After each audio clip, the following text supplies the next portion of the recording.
Well, hi everyone! Welcome to Nature Check, the show where you come for the game and the chance for social interactions, and then stay for the science! That's us. Here we are, back again. Missed everybody. First, as always, we do introductions. God, I sound like Mark. I need to stop watching your guys' shows, Cindy. Hi, I'm Sheryl, the Dungeon Master for Nature Check. I'm also a PhD student studying ecology at the University of Illinois at Chicago. But not right now. I'm still doing it from home. Anyway, when I'm not doing research, I am also a science communicator and the host of the Roving Naturalist on YouTube. Next, we've got Joe. Hi, I'm Joe Ballinger. I am a PhD student at the University of Wyoming, and I am playing Lucanus, our resident barbarian. Oh god, hitting the wrong buttons. Next, we've got Ryan. My name is Ryan Gott. I'm an entomologist. I do integrated pest management and plant health care at a conservatory in Pittsburgh. And on the side, do lots of teaching and public talks and things like that about those same subjects. And I play Fletcher, the human wizard. Marvelous. Next, we've got Peter. My name's Peter. I am an agriculture educator with the University of Maryland Extension. And an entomologist by training, and I play Cedric, the cleric. And then we've got our new guest player, Cindy. Hey, Cindy Page. I am a science enthusiast. I also happen to play an engineer online at the Weirdlings Heroes of Awesome Constellation, the Star Trek role-playing stream. And I am playing Nautia, your weird new fishy friend. Or I believe last time she was described as a trash mermaid. So flattering. And I have feet, and I have wings. Yeah. So... Yeah, we'll find out. Trash harpy? Trash harpy. Oh god, this just gets worse and worse.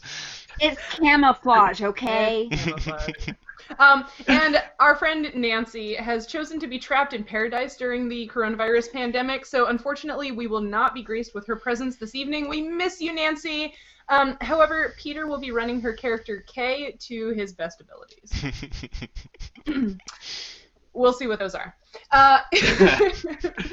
If you are watching Nature Check right now live on Twitch or Periscope, first of all, thank you for being here. We really hope you'll enjoy what you're going to see this evening. And secondly, if you have any questions for the cast, don't forget to put them in the chat on Twitch, and I will do my best to catch them, or you can tag one of our mods like BronVZ or Eric Early, who is now on the other side of the ocean. I'm so glad you made it there safely and didn't get trapped here. Next up, the socials. You can find Nature Check on Twitter at @CheckNature, so follow us there for updates in the game schedule. And please subscribe to Nature Check both, or follow or whatever here on Twitch and on YouTube, because the follows and subscriptions really help. Hey, we're really close to 50 followers on Twitch. That's super cool. It's a nice milestone. So thank you for being our followers. We really appreciate that. It means a lot. If you subscribe to the YouTube channel, then you will be able to see all of the sessions which are uploaded there, and that's also where we upload the videos of our after show recaps, our nature chats, so definitely go check that out. You can also access this game and the nature chats everywhere you find podcasts, so give us a listen and share us with your friends and your enemies and your frenemies and your dog. You can also find the social media details for all of our players down in the reference section. Speaking of social media and the reference section, we're starting something really fun and silly on Twitter. I worked on this a bunch yesterday, and I'm so excited to share it with you. After episode 15's discussion of the apparent attractiveness of so many NPCs in Arda, we've decided to make a Rate My NPC bracket, and we'll be running a competition between the 64 listed NPCs over the next few weeks. You can find the bracket on the pinned tweet on our Twitter page, or the link to the Google Google Doc where you can get the bracket is down in the panels below the Twitch screen, and it'll also be below YouTube. So you have until Friday, March 27th to fill out your bracket a la March Madness brackets, since March Madness is no longer happening. And then starting on Saturday, March 28th, we'll begin posting daily polls on our Twitter page to decide the winners of each pairing. We're excited for you, our community, to help us pick the best Arda NPC. So go do all of that. It's pretty and colorful, and I put all of the NPC names that these people have met so far on the list, and then they were all like, oh, we didn't take very good notes because we don't remember all those people. Who are these people? So, yeah, have fun with that. It's going to be great. Please vote. Does anybody else have anything they'd like to plug quickly? Not at the moment. Nope. Okay, in that case, let's get started. Civilizations grew, flourished, and fell on the continents of Lacedas for hundreds of years, but in the year 885, everything changed. Where once the gods of the pantheon had held sway over various continents and made their presence known in frequent and tangible ways to mortals, now a dread silence and emptiness reigned. Civilizations fell into internal turmoil and tensions mounted between empires. The faiths of nations were shaken, and new versions of old religions began to sprout. Spells once commonplace and relied upon, those that required the gods' particular attentions, no longer functioned. Access to and contact with all other planes disappeared or seemed blocked.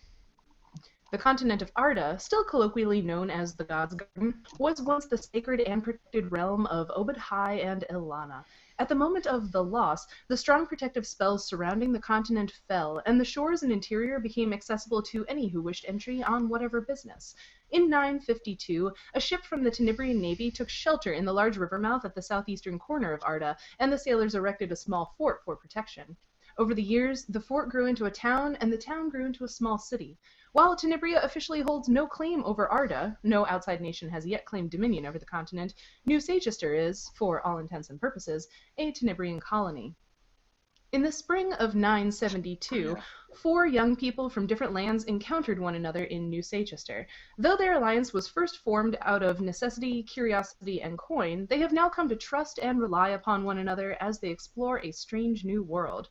Fletcher, a human wizard trained at Iskall University in the Duin College of Arcane Arts, serves as the group's voice of reason. The consummate academic, Fletcher takes copious notes about everything they encounter in Arda, as he hopes to publish on his discoveries and make a name for himself. Cedric, a dwarven cleric, came to Arda to share the word of Moradin with any who would listen, and even with many who won't. Cedric's bright-eyed optimism is only ever momentarily balked when he encounters injustices, and though he commonly puts his foot in his mouth, he has established himself as a valuable member of the team nonetheless. Lucanus, an elven barbarian, secured passage to Arda in order to escape degradation and slaughter in his homeland. Born before the loss, Lucanus has come of an age in a world filled with turmoil, and his dark humor and penchant for combat reflect his experiences, yet he also has an open and caring side. Kay has grown up in New Seychester, raised by her adoptive parents. A roguish young woman, Kay's knowledge of the townsfolk and local geography have already helped the group navigate their first few days in a new land. But violence and adventure are new to Kay, and she's still learning how to take care of herself in the dangerous wilds of Arda. Remember the last time I said you were really out there? Well, it's even more true now. You got on Stomina Laughshield's ship, did some awkward flirting, and made it across the enormous Cochrial River to the other side, to an unexplored wilderness teeming with life. You encountered a variety of amazing jungle plants and animals, including poison dart frogs, a harpy eagle, monkeys, and a giant anteater. Or, at least, that's what those things are called IRL. But on Lacedas, you are some of the first humans, elf, and dwarf to ever behold these creatures, and you have yet to determine their names. You also met an individual from the elemental plane of water, Nautia, who has requested you help her fix the poisoned river. Oh, and she led you to the red parrots you were looking for. So helpful. That's one way to put it, yeah. You're currently sitting on the ground under the parrot tree, with Nautia standing in front of you. First, I think it would be helpful if everyone re-described their character's physical appearance so that we have a complete picture of the motley crew venturing through the rainforest. So whoever would like to re-describe their character for us can start. Cedric is a kind of a youngish-looking dwarf with very clean-cut hair, a currently very crisp shirt that is clean but stained, chainmail armor, and Kay is a very young human teenager woman with She's got kind of medium-length brown hair, intensely ice blue eyes, and she's got this interesting, like, iridescent blue and purple shimmer on her cheeks and her forehead. Yeah, sure. We've all seen body glitter before. Yeah. And leather armor. She wears leather armor, right? Correct. Yeah. Yep. Okay. So, Lucanus is a big, tall elf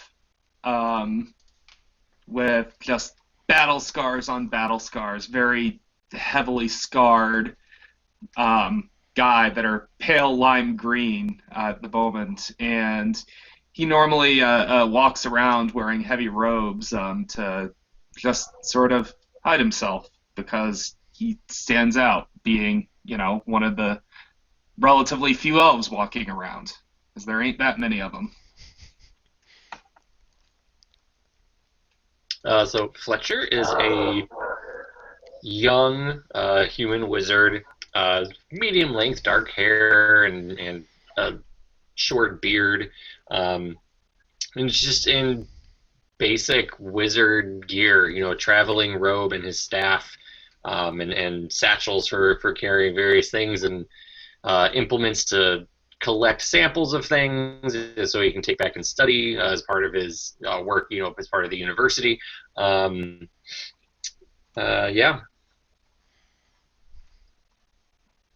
All right. And Nautia is a short humanoid about 4 feet tall with fishy features. She's covered in iridescent water blue scales and has fins along her head, neck, and limbs. Her eyes are proportionally large and dark. Her face has streamlined features, and sprouting from her back are 2 fin-like wings. Her build seems very delicate, but on closer inspection, she has sharp claws and teeth. She's also wearing a sort of makeshift cloak made from scavenged fishing net with leaves and twigs and moss woven in as a form of camouflage. And carries a stick. a stick. A stick. So, we're all carrying some form of stick, I guess. True. Sure. So those are the figures that you see before you, regardless of which side of this encounter you are on. The birds have mostly departed from the tree overhead because they were so startled by the commotion, but you can still hear lots of jungle sounds around you. What would you like to do now? Well, it seems like we should head back towards the river. Oh no, have we lost Ryan? Oh no, okay. So, should we head back towards the river? I feel like we've got the feathers now, so we're good. Yeah, let's head back towards the river. We should probably figure out what's making the fish taste bad. How many feathers do you have? We don't know. Nautia. I had a handful. You dropped a bunch to lead them to the parrots. Oh, so. yeah. And she'll provide us a bag of even more feathers after we figure out what's going on with the river. Oh, is that the agreement? 5. Oh. Sure. I thought it was kind of. Oh, did we pick up the ones that she was dropping? Did we notice the ones that she was dropping? You saw flashes You of noticed red. them because you followed them. Yeah, but the way they were falling through the understory, nobody asked to search or anything like that. And it's a jungle, so lots of dense vegetation. So no, none of them were picked up. Oh, yeah, I totally assumed that we were seeing like flashes of the birds flying. So yeah, that's what I assumed too. I wasn't even going to look because I figured it was just the birds themselves. I didn't Mm-hmm. Yeah. Oh. That's okay. All right. Well, I suppose, I mean, Nautia, you know this area the best. Where would you suggest we begin trying to solve this? You know the streams that are coming out clean from the jungle and the ones that are the bad ones that are like the river. Where should we head back to the river? Should we go deeper in the jungle? The river. This stream here is still clean, but the river is not. Maybe if we I haven't found the bad stream yet. So all the streams you find in the jungle, they're clean where they start, where you find them, and they're clean all the way to the river. The ones I've seen so far, yes. Huh. Then it sounds like, yeah, I guess we need to just keep trekking up the river until we come across, something pouring into the river that has the same, those foamy, oily qualities that the river has, so we can maybe see where it's coming from inland, if it even is coming from inland. Yeah, that makes sense to me. Yeah, sounds like a good plan. Yeah. Although, I'm wondering what produces this much acid. That's what we're trying to find out. Yeah. I'm sure we'll discover it at some point. So I will say, Nadia, it appears you can get around in these trees quite easily. We cannot. So with this, we may be traveling a lot more slowly than you're used to moving through here. Okay. I can't make you fly like I fly, so. No. No. Just so we don't end up losing you. We'll have to walk back out and then I guess sort of upriver however we can. I can help you find more open paths. No, that works. That would be That would great. be wonderful. That works well. Yeah. Kay, do you agree? Yes. Yes, Kay agrees. Yeah. All right, then I suppose we should head off if everyone's feeling better after after our encounter with those birds. Yeah, I mean, Kay's not feeling much better. I mean, there are terrifying... Emotionally, there are terrifying monster birds here. You would think that the one thing that, wouldn't murder you around here would be these beautiful birds, but apparently not. Apparently not even birds are safe. Everybody give... That's a very, very good K I was going to say, everybody give Peter a little golf clap for his K impression. It's almost as if they're brightly colored because they're warning us. Oh, what? You think the red might be aposematism? What? That's are mean. They're mean. I mean, if I was dangerous, I know that I'd wear something that was bright and colorful. Oh my It's just god. the guy wearing a dark robe. We should do that next. We can have a day where we all dress up in our warning color wardrobe. Oh, that would be great. Which The is nature funny, of the warning. right? Because dangerous humans usually wear you're right, Joe, dark colors like ninjas and the all black and whatever, or superheroes that are really dangerous. I mean, some of them have crazy costumes. I but think others you're of them are all underestimating the black. potential danger of a Jimmy Buffett, fan. Oh, yeah. Oh dear. I mean, you go to a Fish concert and nobody's gonna hurt you. You know that. Are you sure? No. Humans are like birds. It's all mating plumage. Yeah.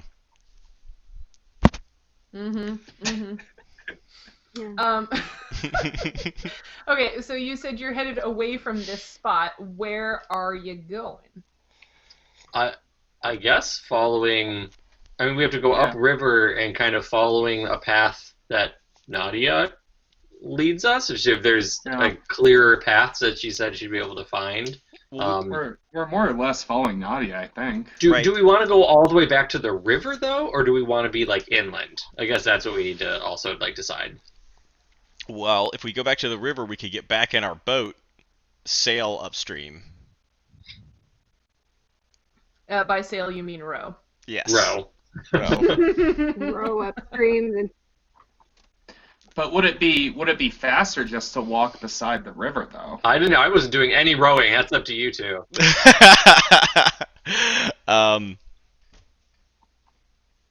Yeah, I mean, I don't know. I mean, as long as Nautia, as long as you feel like you could lead us through some of the less tangled areas, some of these vines and stuff like that are really hard to walk through. And there's all these logs and stuff like that I have to climb over because my legs are really short. Do we need to cross this stream in order to go further upriver? We're near a stream, right? That in my brain we had. Yeah, how big is the stream right at that spot? It's not exceptionally large. All of these are, they're pretty small tributaries. So, a few feet across at most. Okay, so I'm gonna try and jump over the stream. Okay. Oh no. Gosh, I always forget how this works. Nobody ever jumps anywhere, ever. I mean, it's a check, right? Yeah, but... Oh, you want to know what the check is? That, but also there's, like, a thing about, like, how far you can jump. And with Peter's character, or with Cedric, I'm guessing it's not far. What's your land speed, Cedric? 25? 20. 20. Okay.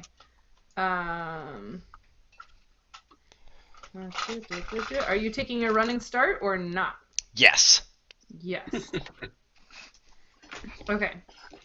Lucanus is just sitting here like, this is gonna be good. Yeah. But he doesn't say it out loud because he wants to support his friend, but that's exactly what he's thinking. I mean, it depends on the Because he inflection doesn't when need you to, say because this is everyone gonna else be is thinking. Yeah, right. Yes. He's waiting to have to pick Cedric up from the river. Yeah. Okay. Gonna get covered in mud. Fun fact: because your land speed is less than 30, you have a -6 to your jump. Oh, no! Oh wow! Oh wow! Okay. What is the DC to jump across a creek that is a few feet wide? Well, how about you roll your check and we'll see what happens. Oh You're gonna god! end up like backwards somehow. He's gonna end up with yet another dirty shirt. Yeah, that's a 15. This is the dirty shirt. You back up from the stream a little. Well, so first you have to like make it to the stream, but then like you get to the bank, you back up a pretty fair distance, and you come charging forward, pushing plants out of your face as you run, and you do like the superhero leap, and you clear the stream, and you just like boom, both feet on the other side, hands on hips, and you turn around and.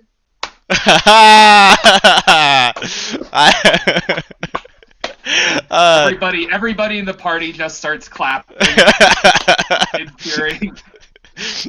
There's like inspirational music playing while he was in the air. Yeah, it was. I like to imagine that Lucanus then just steps over the stream. Yeah, that's exactly what happens. I mean, not quite, but yeah. Yeah.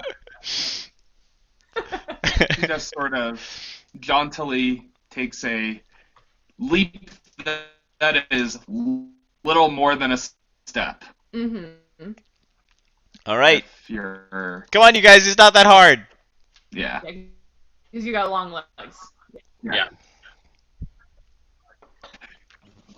I can see that, and I'm gonna do the same thing.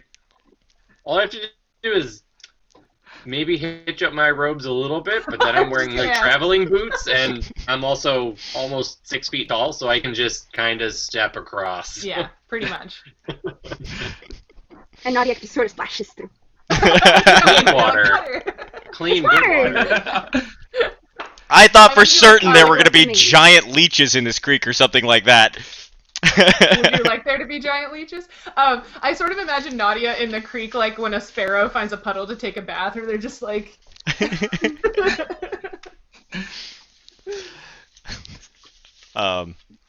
And Kay also makes it to the other side. Ta-da! Yeah. Yeah. I was assuming she just kind of skipped over. Yeah. Yeah. All right. Okay. So, All I guess we're still following Nautia. Mm-hmm. Yeah, so where are you leading them? Are you leading them, like, just your best guess of the correct direction through the woods, or are you leading them to the bank of the river and then following it up? What's your plan? How far in from the river did we end up? Was it?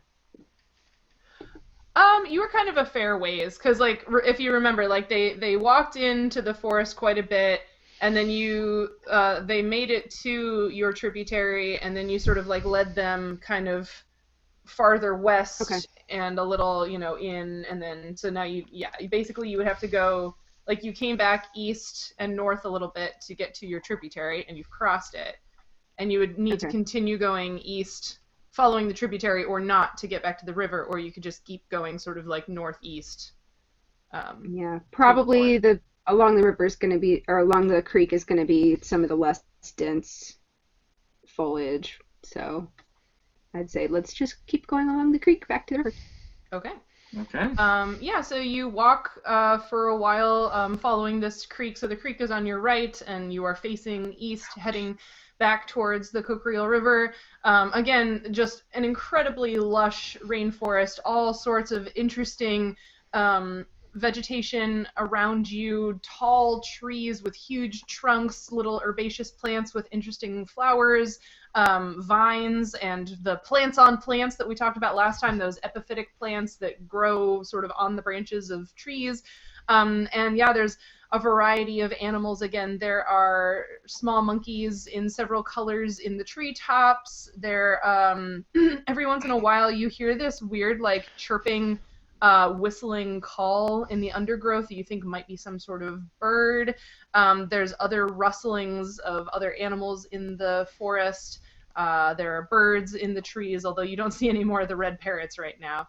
So yeah, it's just an incredibly lush and biodiverse environment that you're walking through. Are any of these?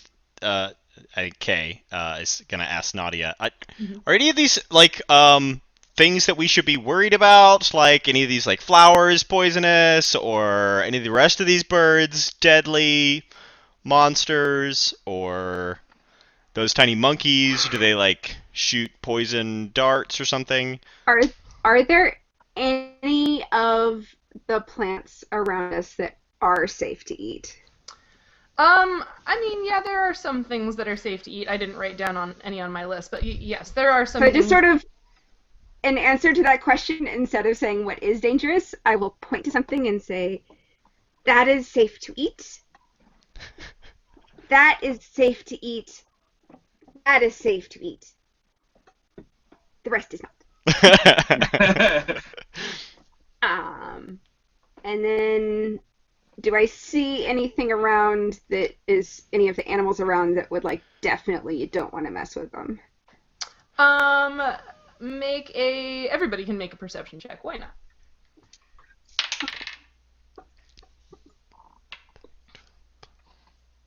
It's an 18. Oh, hey. Look at I got a 2. This is going to be a rough session. that. Get them out now. Yeah. 15. Okay. I only got a 6. We're rolling average, folks. Yeah, so Cedric and Nautia, you both spot it's kind of hard to see. It's doing its best to camouflage, but there is a small sort of like sandy-colored cat with thick black and white markings kind of hunched on a log some distance from where you're walking, just like watching you very quietly. But it's like when I say cat, it's like a bit bigger than a house cat. And that's a no. That's a don't mess with. That's a predator, absolutely. Yeah. It also, it looks kind of cool. Also, you point out Cedric, again. don't pet. Don't pet it.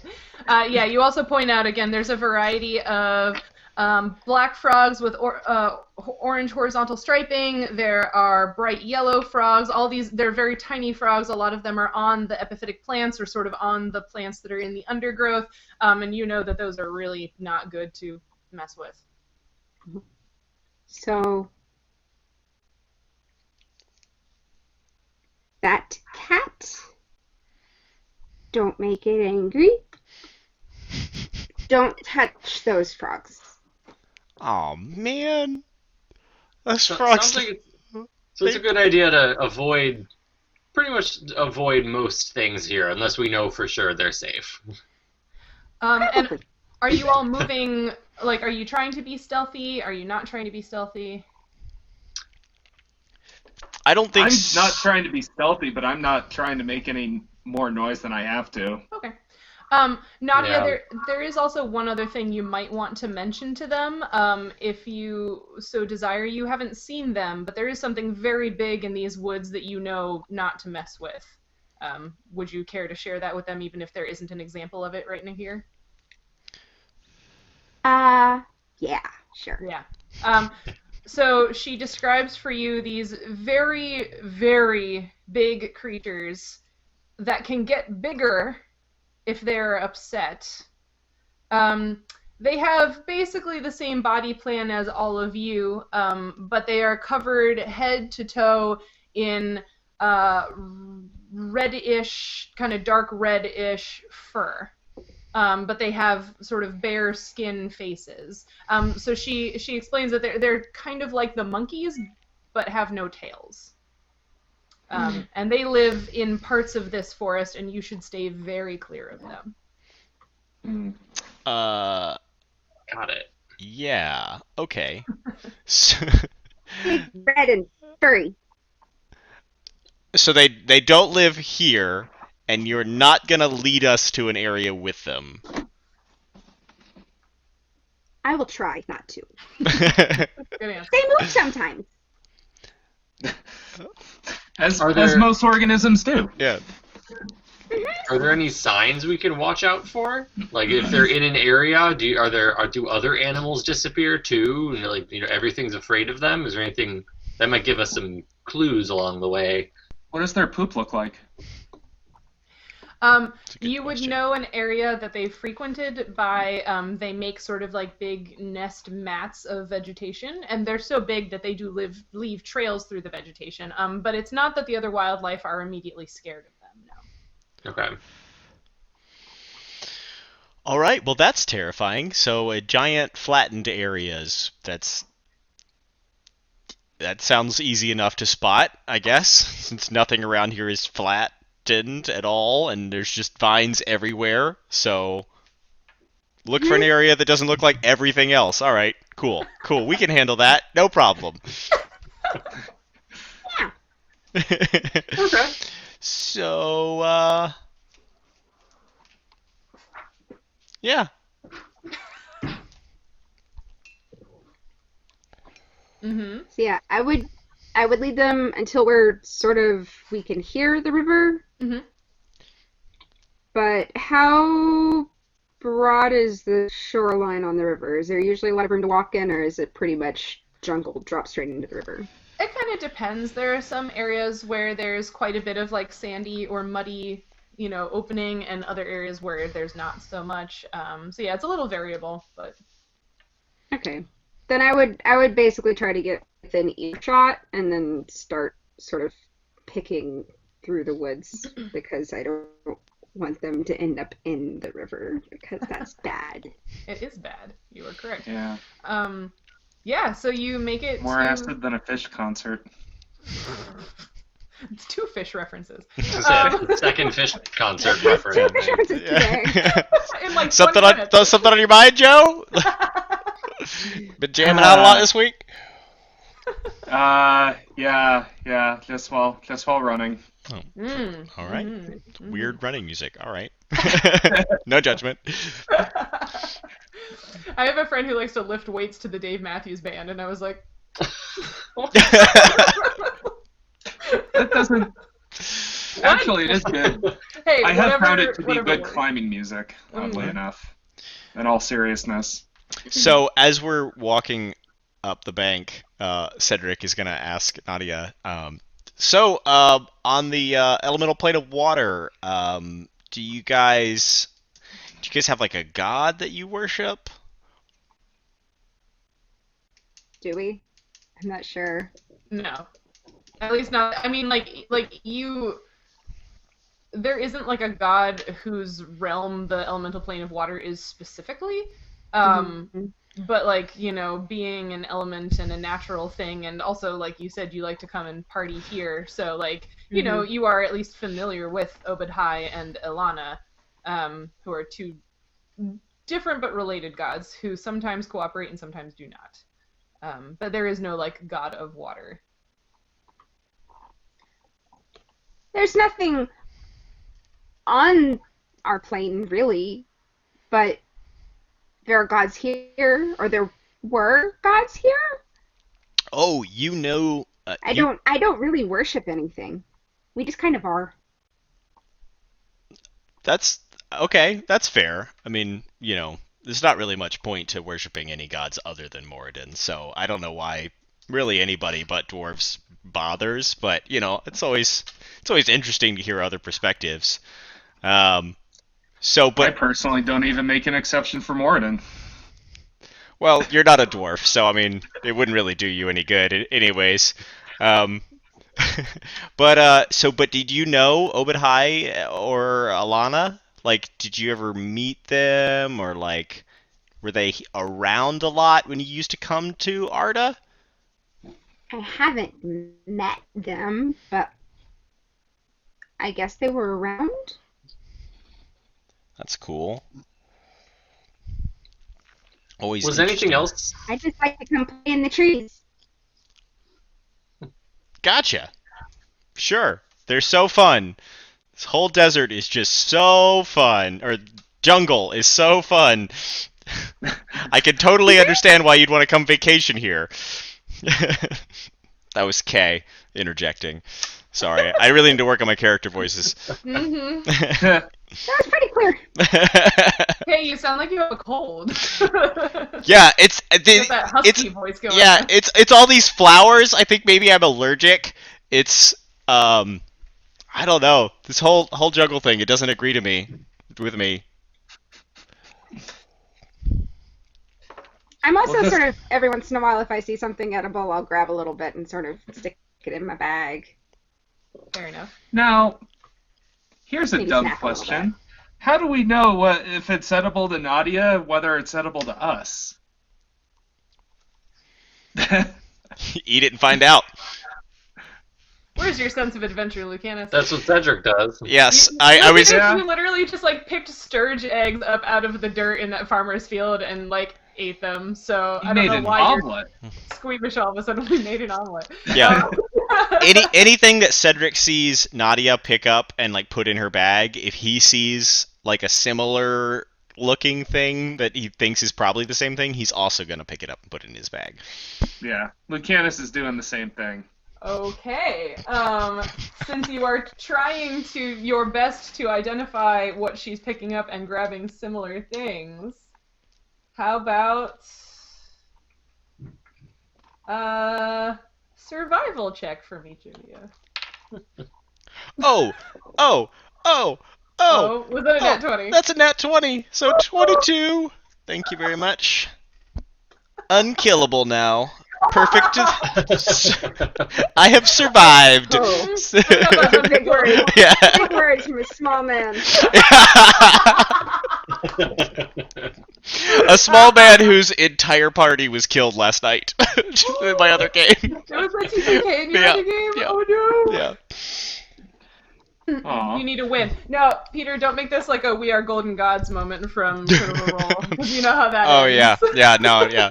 Hey, fish! I'm just Oh my surviving at the moment. That's all any of us can do. Lucanus, how'd your survival roll go? 9. 9! Oh dear. Lucanus eats one of the frogs. It's the median. It's the median. No, it's not. That's not how the dice work. I mean, it's one below the median. So Cedric, you just have like armfuls of delicious things, and you're just like picking things and then snacking on things. You've got like so much good stuff that looks very much like what Nautia has been picking up, and yeah, it all tastes interesting. You wouldn't necessarily say all of it tastes good. A lot of it tastes like those vegetable things that you've been encountering more and more of.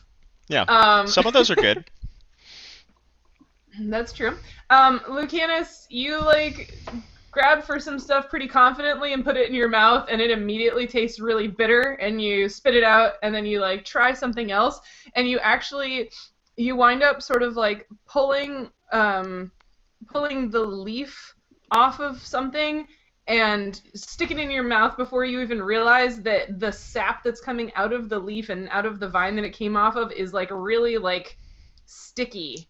Like really sticky. Like you got it like all over the inside of your mouth, and it's just like weird, and it does not taste good, and it's like sticky and weird and not good. Yeah. Not having a great time.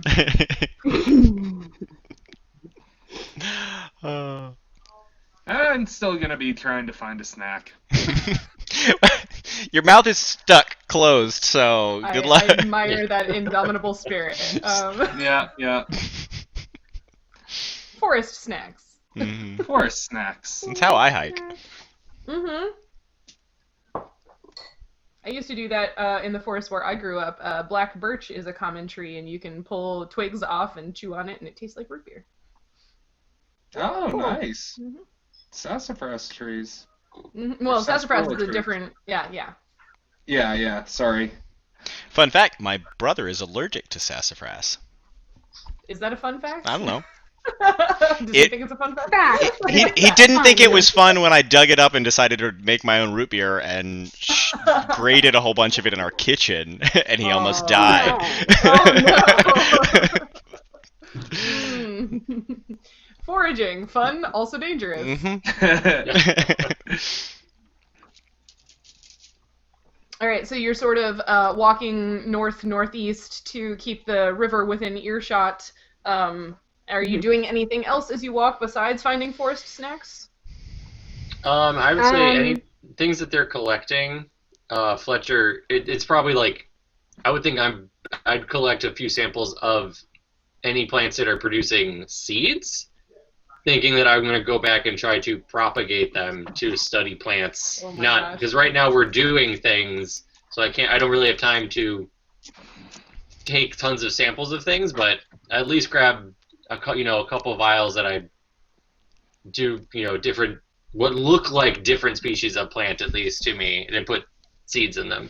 Awesome. So I just want to interrupt and say I really appreciate, Ryan, that you're not playing Fletcher the way every like entomologist, ecologist, herpetologist that I actually go hiking with interacts with nature, which is like, we've made it 3 feet from the boat. Could you stop looking under every single rock? Do you not like going hiking like that? Because that's what hiking with me is like. It's what hiking with me is like too. I'm just saying it wouldn't make for a very good game. And that's how I would actually be going through the woods. But yeah, this is different. Fletcher's not.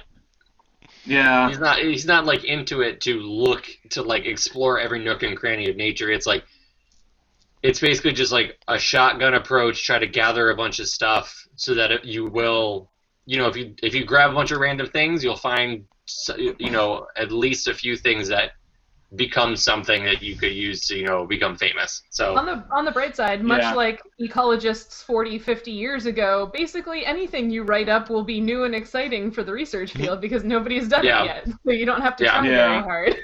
This is a good first wave, and then if things, then it's like, and then if you get a big enough name in the university, then he can be done doing this sort of thing, and instead come back with like a university expedition crew and just come in and study things. So. And then you get to the kick back and relax and send your grad students out to do the field work part, right? Yeah. Okay, so you're not collecting like full herbarium samples with like the the leaves and the stem and the roots and the flower and whatever. You're just grabbing seeds and hoping to find some sort of place to plant them and grow them later. Okay. Yep, just seeds. Yeah, I don't have a plant press with me. Mm-hmm. You're not hiking with a plant press on your back like John Muir? No. But where's the fun in that? Yeah, right. Anything else? No? Okay. No. Yes, if you ever go hiking with a scientist, either divide the distance that you plan to travel by 10 or multiply the time by 10. That's how we roll. Truly. Veronica says, and now Kay has allergies. This is canon. Sorry, Nancy. Not sorry. Okay. So yeah, you continue walking for quite a while. It's so you you got up first thing in the morning. It took you like 2.5-ish, probably almost 3 hours to land your boat. You traipsed around in the woods, being led on a wild something chase for quite a while. And now you've been walking, so I would say it's probably like mid-afternoon, so maybe like 3-4 o'clock right now. How much longer would you like to walk? What time is sunset? Oh gosh, it is the equivalent of like... Or like how much longer until sunset, I guess, is the question. Yeah, you've probably got like 3-4 hours. Yeah. Then we probably want to start within the next like 2 hours, be keeping an eye open for a place that we can actually set up camp, like, get through the night. Yeah. And have we been crossing tributaries fairly regularly as we go? I mean, there's quite a bit of distance between them, but like you've crossed probably at least one more. Yeah, maybe 2 more. Okay. Okay, so Cedric is going to ask, Nautia, do you know of like a good place to camp near here?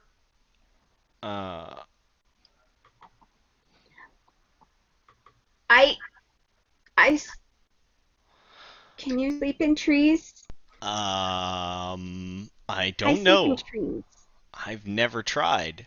It's not really a preferred mode of sleeping. We usually sleep on the ground. Ground.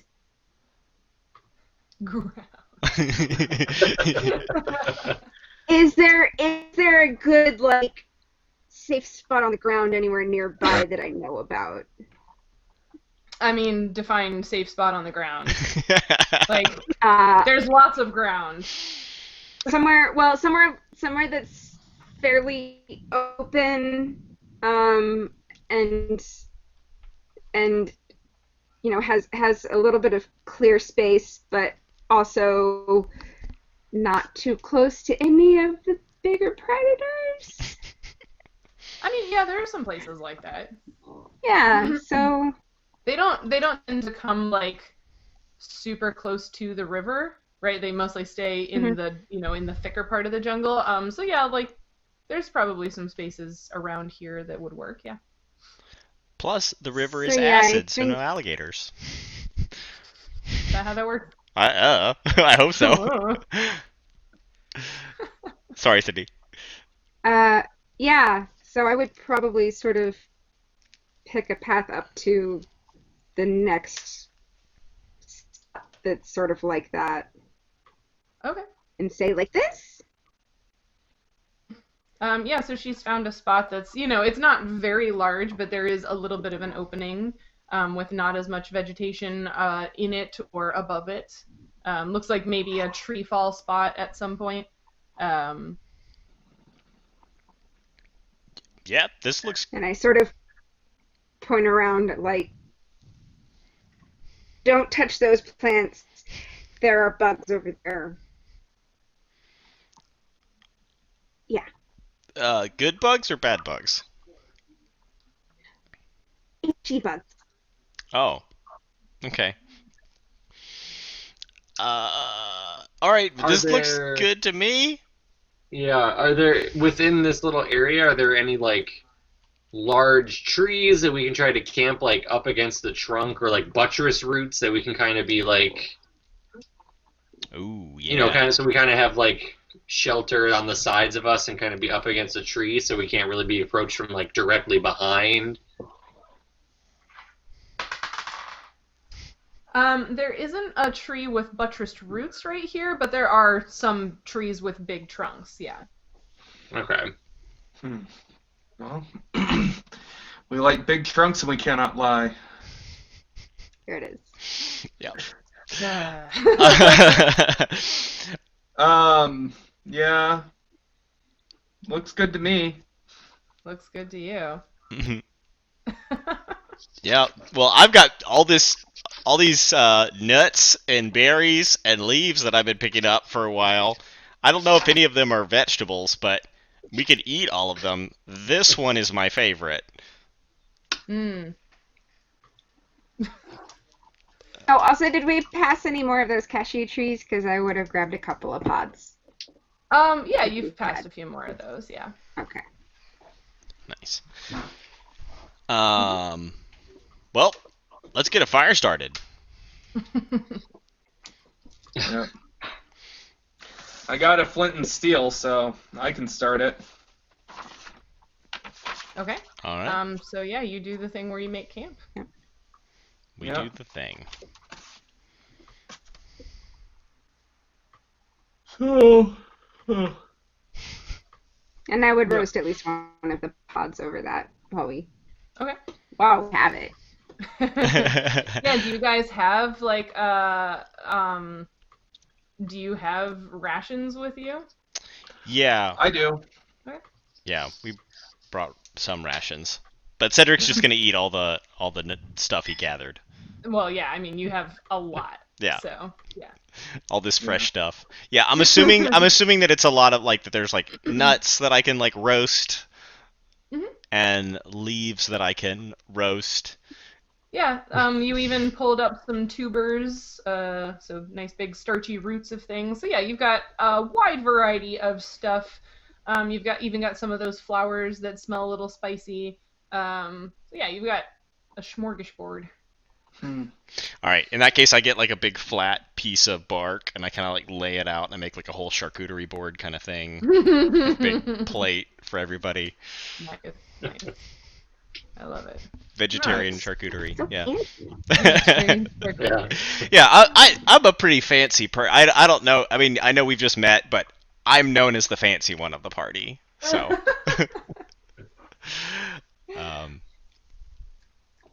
Thank you, Cedric. Aw, it's so sweet. Everybody's sharing. I like it.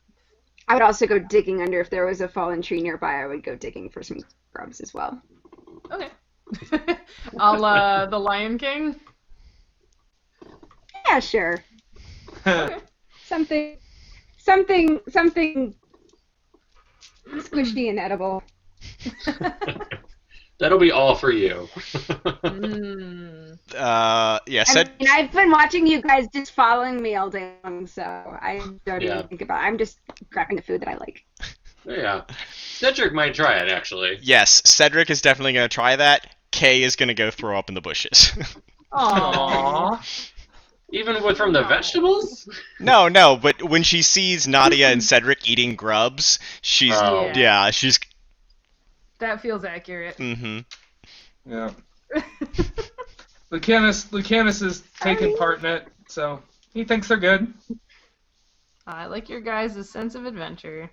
That is good stuff. All right, are you doing anything else? Cedric is gonna ask Nautia if she has any like grub recipes, if there's like a spice that she likes on her grubs, if she likes to cook them or eat them raw. Recipe.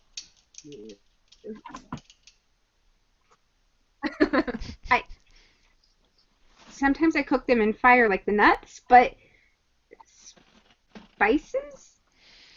Yeah, Just like eat things. you just eat things. Well, sometimes you can mix two things together and make a third thing. He's like, Yeah, like I pull out some, little leafy thing in one of the cashews and Yeah, like that, kind of. Yeah, sure. That works. I don't actually know what spices are. They just come in jars from traders that used to bring them into the caves, except for salt. Salt is always nice.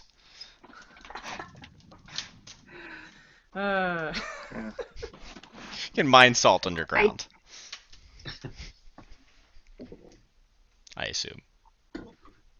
I mean, sometimes, yeah. Yeah. sometimes. Depends where you're getting it. Sometimes they farm it. Mm-hmm. Yeah. I don't know if you would farm it underground, though. I mean, unless you Well, lived underground full time, in which case you might.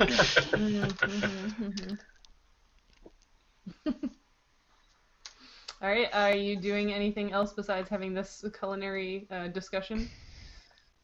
Probably just making notes and getting ready to go to sleep so we can get up. Like, ideally, probably trying to set out as early as we can because we have no idea how far we're going to have to travel. Okay. Yeah. So Kay is gonna say, I feel like we should probably set like a watch or something like that to just make sure that nothing attacks us and murders us in our sleep. Agreed. That we probably should. We have no idea where we are. Well, Lucanus is asking. Well, yeah. Lucanus asks Nautia to help him identify like the edible stuff a little bit better. Yeah, sure. Cool. Thank you. Like, of the things that you pulled out, are sort of, not that one, not that one. That's like this, but see, it's different, because this has... Yeah, sort of. I see. See. Nice. So. Okay. Lucanus Nautia needs to work on would- his plant ID. It's hard. Yeah, it is. And Nautia would sort of fly up to one of the lower branches and pull off the cloak and sort of set it up as like a hammock. Mhm. And just sort of set up shop up there. Oh, that's cool. See, It's a he's good way to cleaning stay trees. Yeah. Yeah. Hell, I want Well, a hammock. Lucanus is gonna set up his tent and related accoutrement and just take the first watch. Okay. Makes sense. Okay. Cedric and Kay will take the next two watches, which I guess will be a full night's sleep. Okay. Yeah, if we have 4 people doing it, I think we'll be able to do. Well, Lucanus only has to sleep 4 hours, so you'd only need 3, right? Yeah, yeah. I can take a longer watch than the other people, and also we don't really want Fletcher watching the camp at night because no dark vision. Well, It's true. We probably shouldn't leave a fire going like all night if there's those crazy things around that we might attract that Nautia warned us to avoid. does Kay have dark vision? Yes. Okay. She does. It should Yeah. be on her character sheet, but yes, she does. Yeah, her character sheet's just formatted differently, so I wasn't Yeah, sure where. she has 60 feet certainly. of dark vision just like you. Okay. Lucanus has low light vision. Yeah. What is dark vision under? Is that under? It would be under special abilities on the entry for your for Yeah. your creature. I'm Yeah. trying to remember. Yeah. I All it don't says is think low I light vision. do. On mine. So Yeah. I don't know how many feet that is though. It's also 60 feet. Let me check Cindy real quick. I don't think I do. Don't think you do. But you've got those big fish eyes. What's that big Yeah, I face? can see underwater. I feel like you must have some kind of special vision. You do also have dark vision 60 feet. Nice. Yeah. Where's that? Yeah. Where is that listed? Yeah, it's Oh, there it is. Haha. Special qualities. special Got it. qualities. That's it. Yeah. Yep. Dark vision is all one word. Which Yes. Yeah. You need your search image needs to be very Yeah. specific. Yep. So yeah, three of you have dark vision, one of you has low light vision, one of you has human vision. Human vision. Human vision. Now we know it. All right, so you're setting watches? Yes. Okay. Yep. Lucanus, can you give me two perception checks for your, I'm assuming you're doing like I don't know how long a watch you're doing, but yeah, do All two right. perception checks since you're doing a 2 watch, I guess. Okay, so 6, and that's without the bonus. Just give me the whole thing, so the roll plus the bonus, because that's the actual. Oh, okay. Yeah. Okay. Don't just give me the die roll. Always give me the die plus whatever it is you're supposed to be adding to it. Okay, so that first one would have been 10. Okay. And then 15. Okay. So your watches go pretty uneventfully. During your second watch, you do notice something comes snurfling through the undergrowth, and you see this creature. It looks somewhat like a lean black pig, but with longer legs, and it has a weird, like, stretched out, elongated, droopy nose. And it's just sort of snurfling around in the undergrowth. You look at it, it looks at you, it snurfles away. Otherwise, pretty uneventful.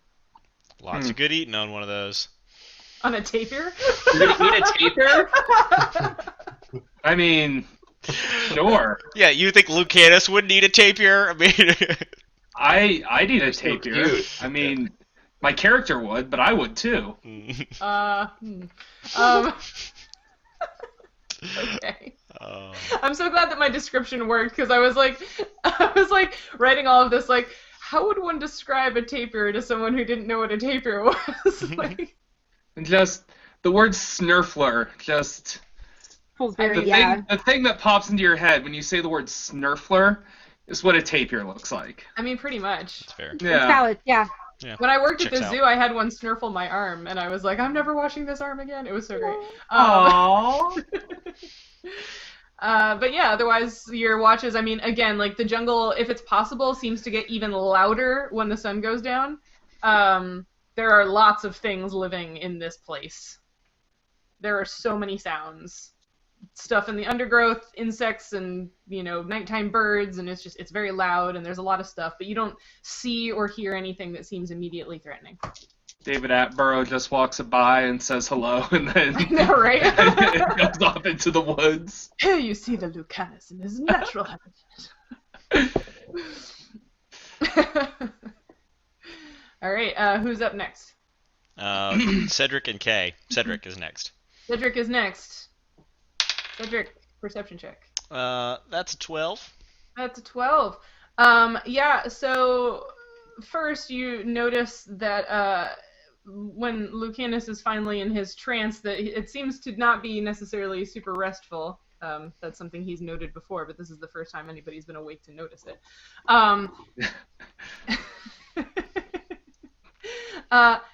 Yeah, other than that, again, it's incredibly loud.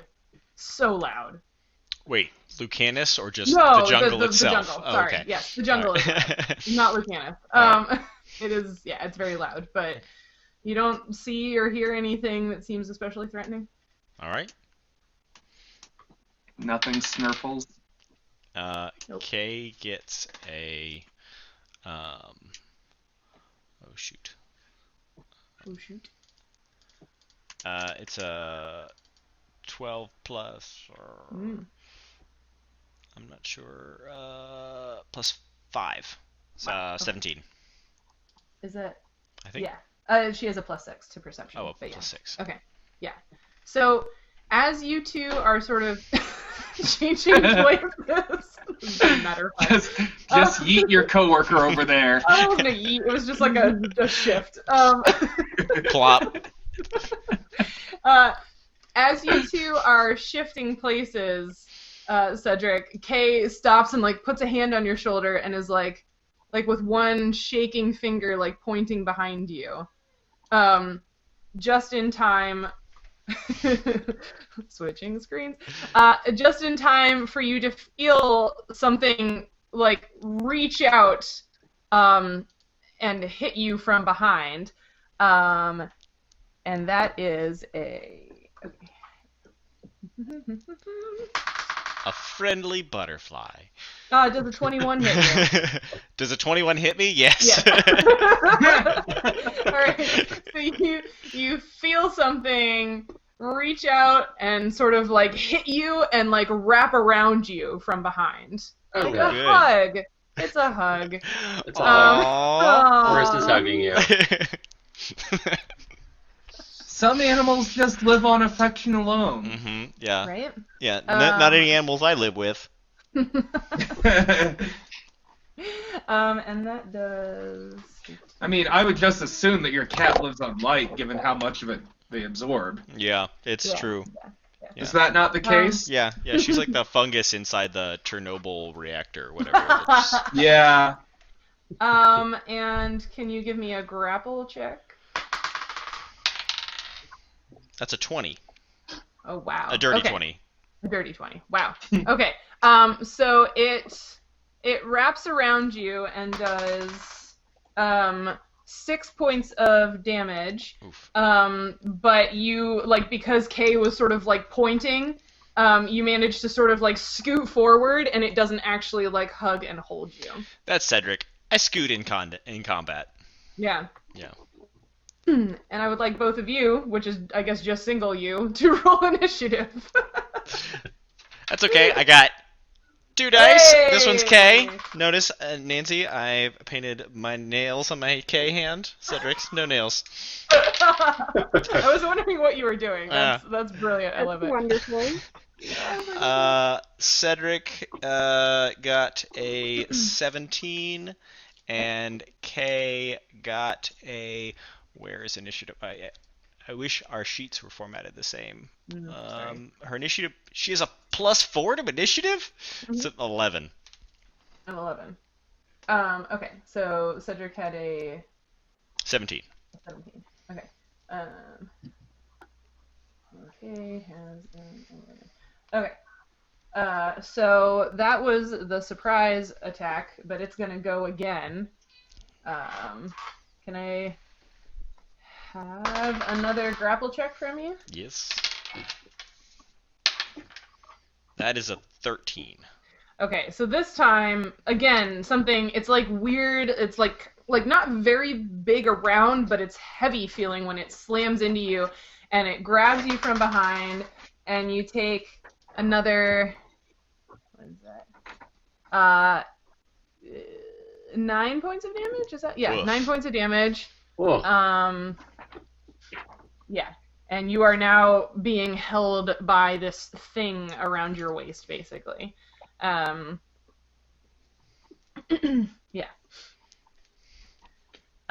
Okay. So now it is your turn. If that happens. Okay.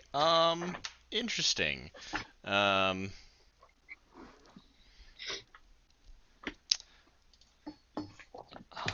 haven't even thought about what I might do. You're being hugged. The jungle yeah. is hugging you. Yeah. I guess I'm just gonna swing at it with my warhammer. Okay. Just swing at the stuff that's on you, or are you gonna like turn around and try to? Well, can I turn around? Like, how does the grapple work? Like... So it's like it's holding you like around the waist, but you could still like turn and look. Okay, yeah, right? I definitely want to do that. Yeah. Yeah. You just can't like walk around. Okay. But yeah. So what you see when you turn around and look is that you are being held by a big, thick vine.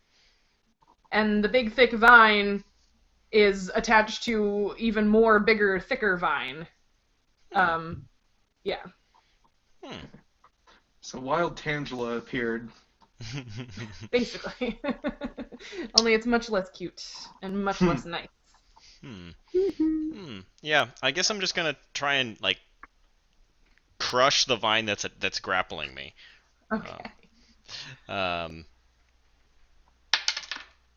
shit. That's a 7. A 7. So you are so startled by seeing that you're being attacked by a plant of all things, that your hammer goes like right past the vine, but it doesn't actually hit it. Okay. Cedric's also gonna call out, to arms! That's what you're yelling? Yeah. To arms. Is that enough to wake any of us? Yes. It better be. He's really loud. It will wake you, so now I need all of you to roll initiative.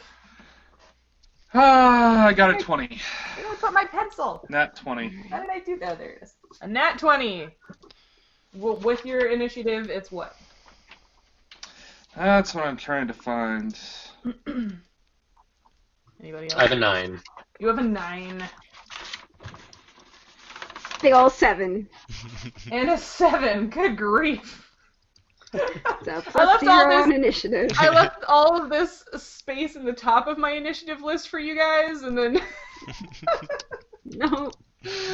Oh, wow.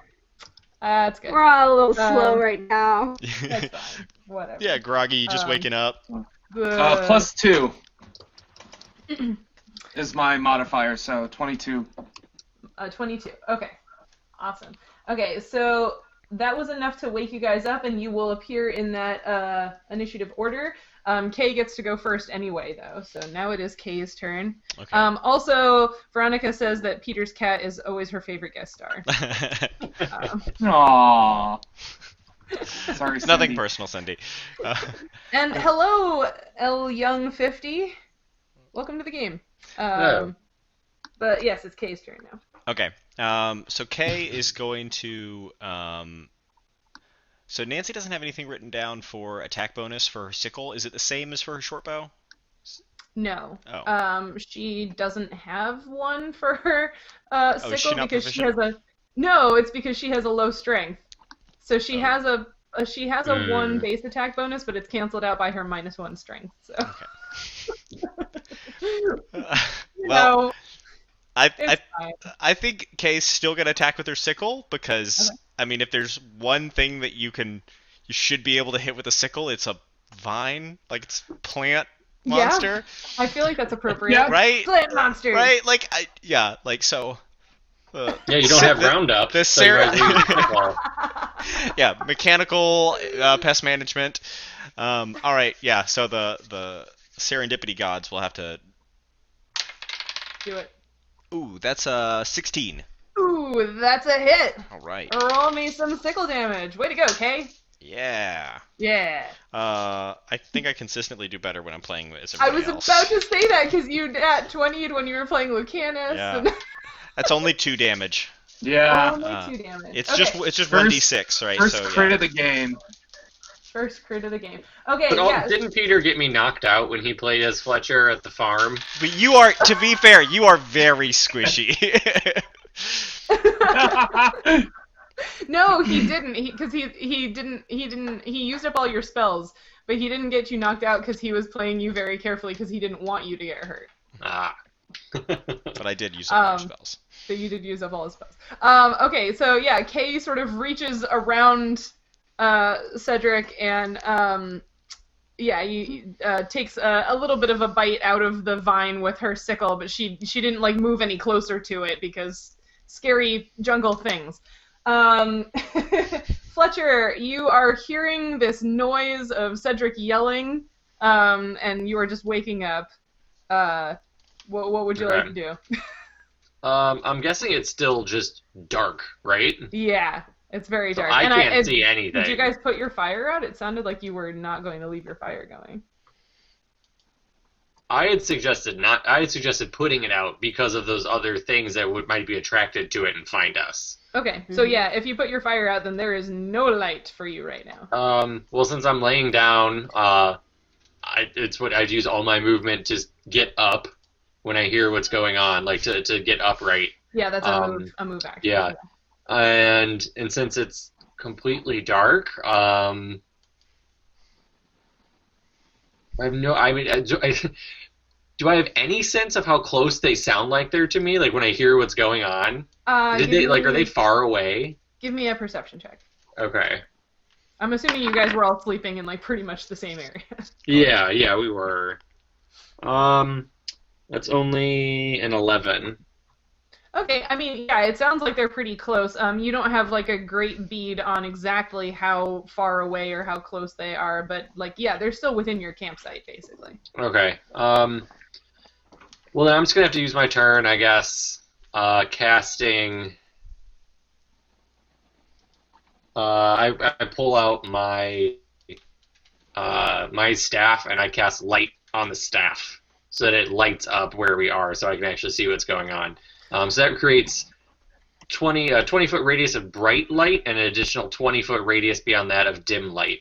So like where we are gets illuminated from my staff. Okay, you do that. Let there be light. You are correct, Eric.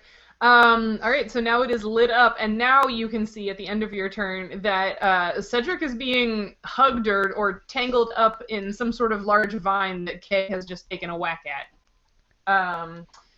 And Nautia, you also now wake up hearing this yelling and all sorts of stuff, and then a bright light illuminates the campsite where you all are.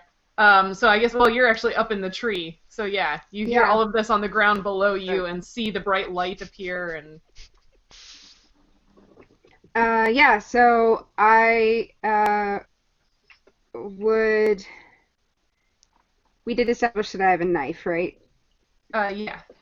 Yeah, so I grab it's basically a glorified fishing knife. It is a fishing knife. Yeah. From my bag and fly down and take a whack at the thing that's at the vine thing. Do that. So attack. Oops, and I don't think I have an attack bonus, right? It would be whatever you roll plus your strength modifier. A strength modifier, okay. Which is, that's actually plus 2. So that's 16. Okay, yeah, that hits. Roll me some damage. 16 to hit. Yeah, so you have a dagger, so that's 1d4. 1d4? I believe. Wait, are you a medium creature or a small creature? It's 1d3. Right, because you're a small creature. Because it's small, yeah. And I think, so I'm trying to remember if there was a difference between, there's only a difference in the crit. Okay. Yeah. So 1d3, which means I roll a 6 and divide by 2, so that's two whole points of damage. Hey, that's the same as Kay. Of damage. I mean, you have cut some chunks out of it. That's good. Yeah. That's good. Okay, back to the top of the round. Now it's Lucanus' turn. You hear all of this commotion. Cedric is yelling. Kay is screaming. There's some weapon sounds, and this bright light illuminates the campsite. What are you doing? Well, I guess things hit the fan. I am going to roll a 18. To do what? Is that your attack? Yeah, yeah. Okay, what are you attacking with? I'm doing the great sword. Not quite doing the rage thing yet, but okay, not raging, doing the great sword. Okay, so an 18 hits. Roll me some damage. Oh shit, 12. That's a lot of damage. Yeah, and then base attack bonus plus 2. No, you do not add your base attack bonus to damage. Okay. Only to your attack. That's why it's an attack bonus. Okay, yeah. Attack bonus could be 4. So, anyways, yeah. So I got a 12 So I take a good whack at the thing. You do. You take an excellent thwack at the thing. There are just leaves flying. There are chunks of vine flying everywhere. It is severely diminished by Lucanus's half-awake attack with his greatsword. And that's literally what it is. Just everybody sees like a half-awake elf, just sort of like not really even. Like, obviously trying to hit, he just sort of heavily stumbles into it with the sword and gets a good hit. Yeah. Okay. Next, it is the plant's turn. I am reading, sorry. Stat blocks are complicated. Plant! Angry plant. Okay.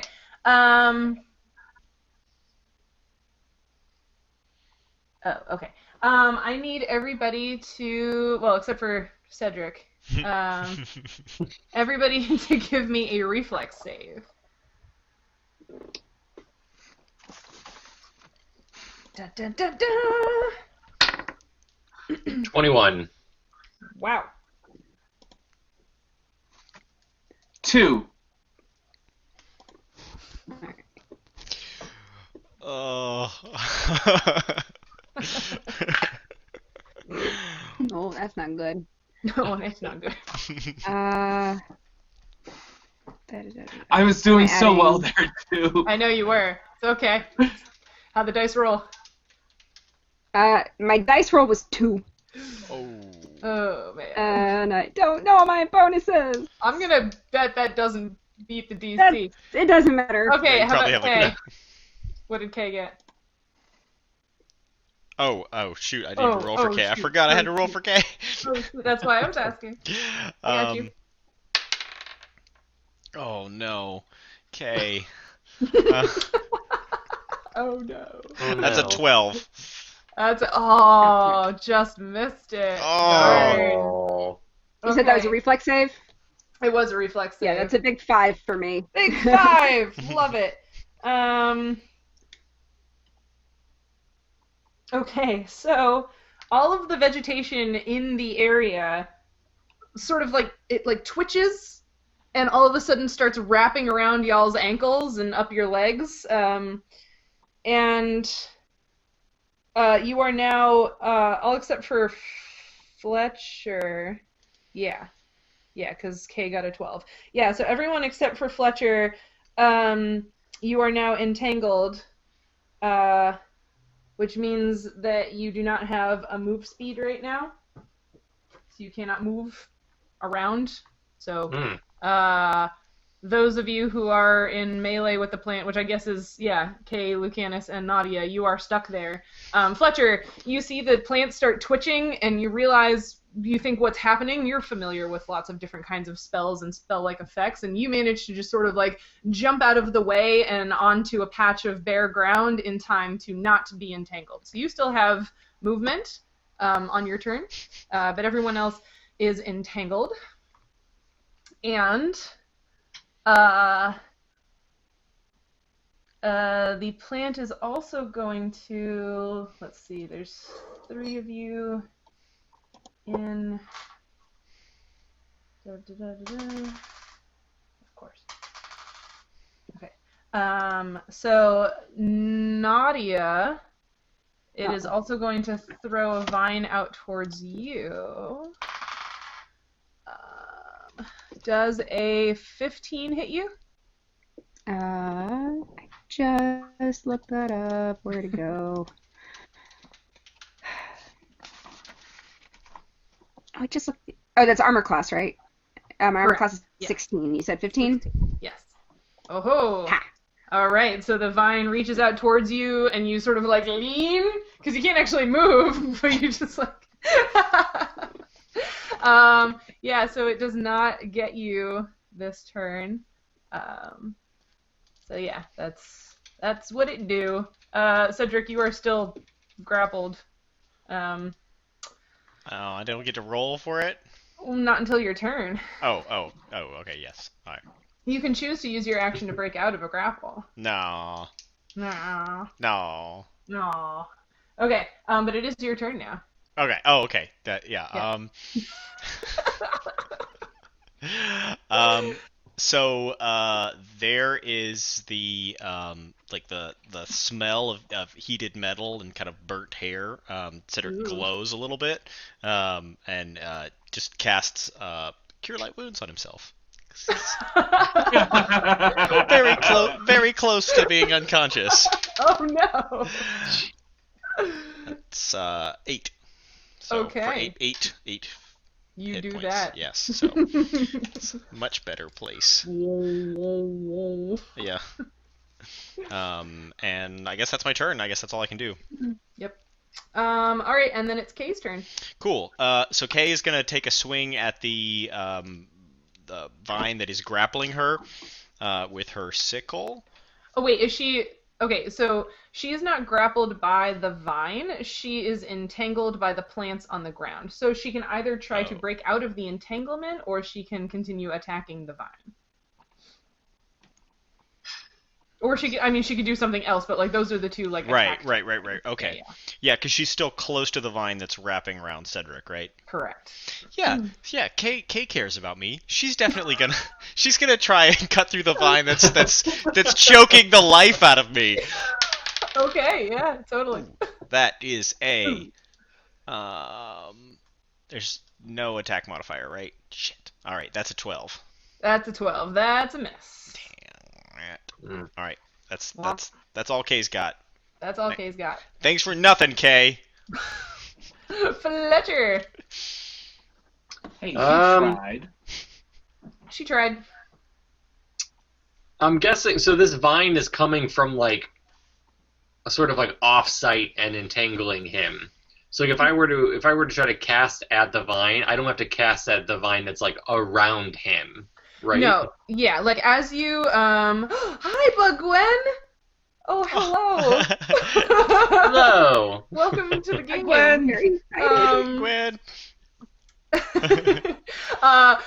So, yeah, Fletcher, as you're looking now that you've got light and you can see the area more, if you follow the vine that's entangling or constricting Cedric kind of back, it's sort of this, like, big jumble of vines and plant material kind of like hanging out in the periphery of this campsite. So it had sort of like blended into the rest of the vegetation. And yeah, so you can see like it not a body, but a clump that you could aim at. Yeah. Okay.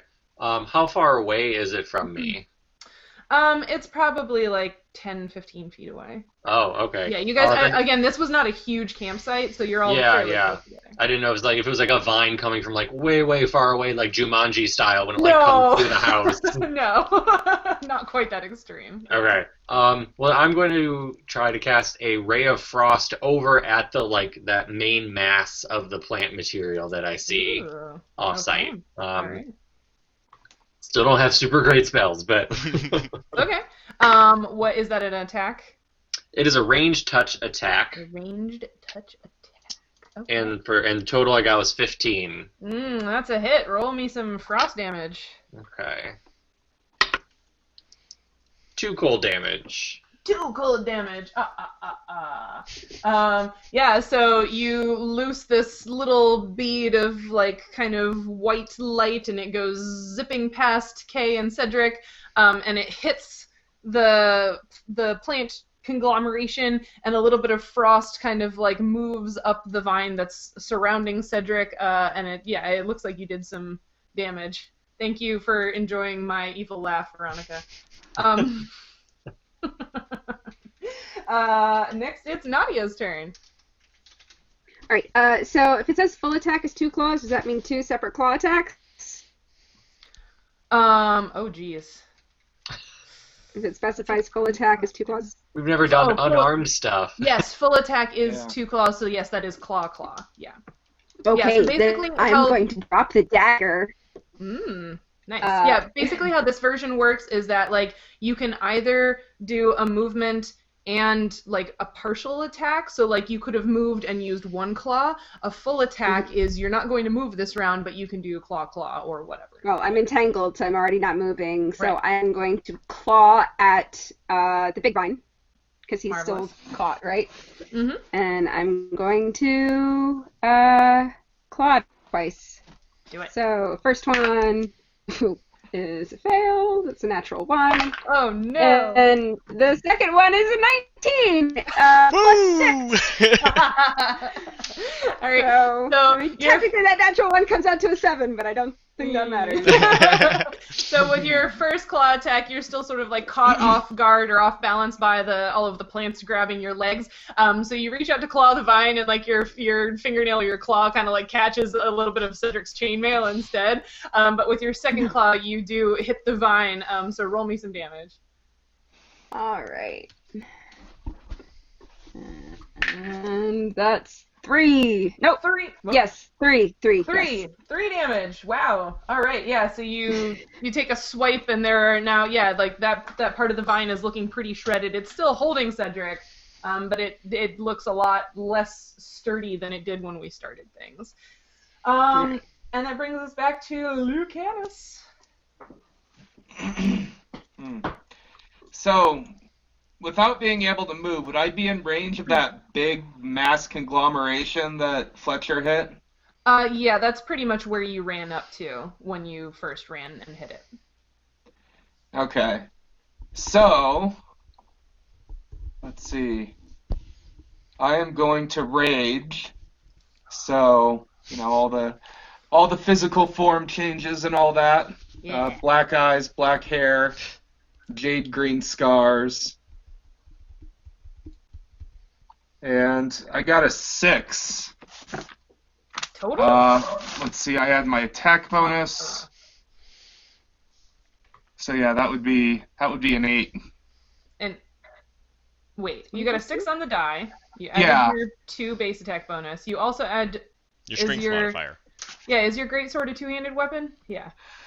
Oh yeah, that's right. Okay, Yeah, so you add 6 1.5 4. times 1.5 times your raging strength modifier. Okay, so sorry. Sorry. So what do I add 1.5 times? Your strength modifier for while you're raging, because it's higher while you're raging. Okay, so yeah. So the base strength is +2, so it would be +4, so that would be what, 10? If I'm reading this right? So I have the base attack, Right. and then Yeah, the you- attack bonus from the greatsword. Yeah. So, okay. So you rolled a 6. Yeah. Your strength when you're raging is a +4. So 1.5 times that is a +6. So that's 12. +2 for your base attack bonus is a 14. You just missed hitting the plant. Aw. Rats. No rats. So yeah, you take a swing, but again, it's very disconcerting to like not be able to find your footing and like shift your feet to take a swing like you normally do because all these plants are wrapped around your ankles. Yeah. So you do miss, unfortunately. And Womp he's womp. still pretty groggy too. Yeah. But in that case, another vine comes whipping out from this plant conglomerate at you, Lucanus. And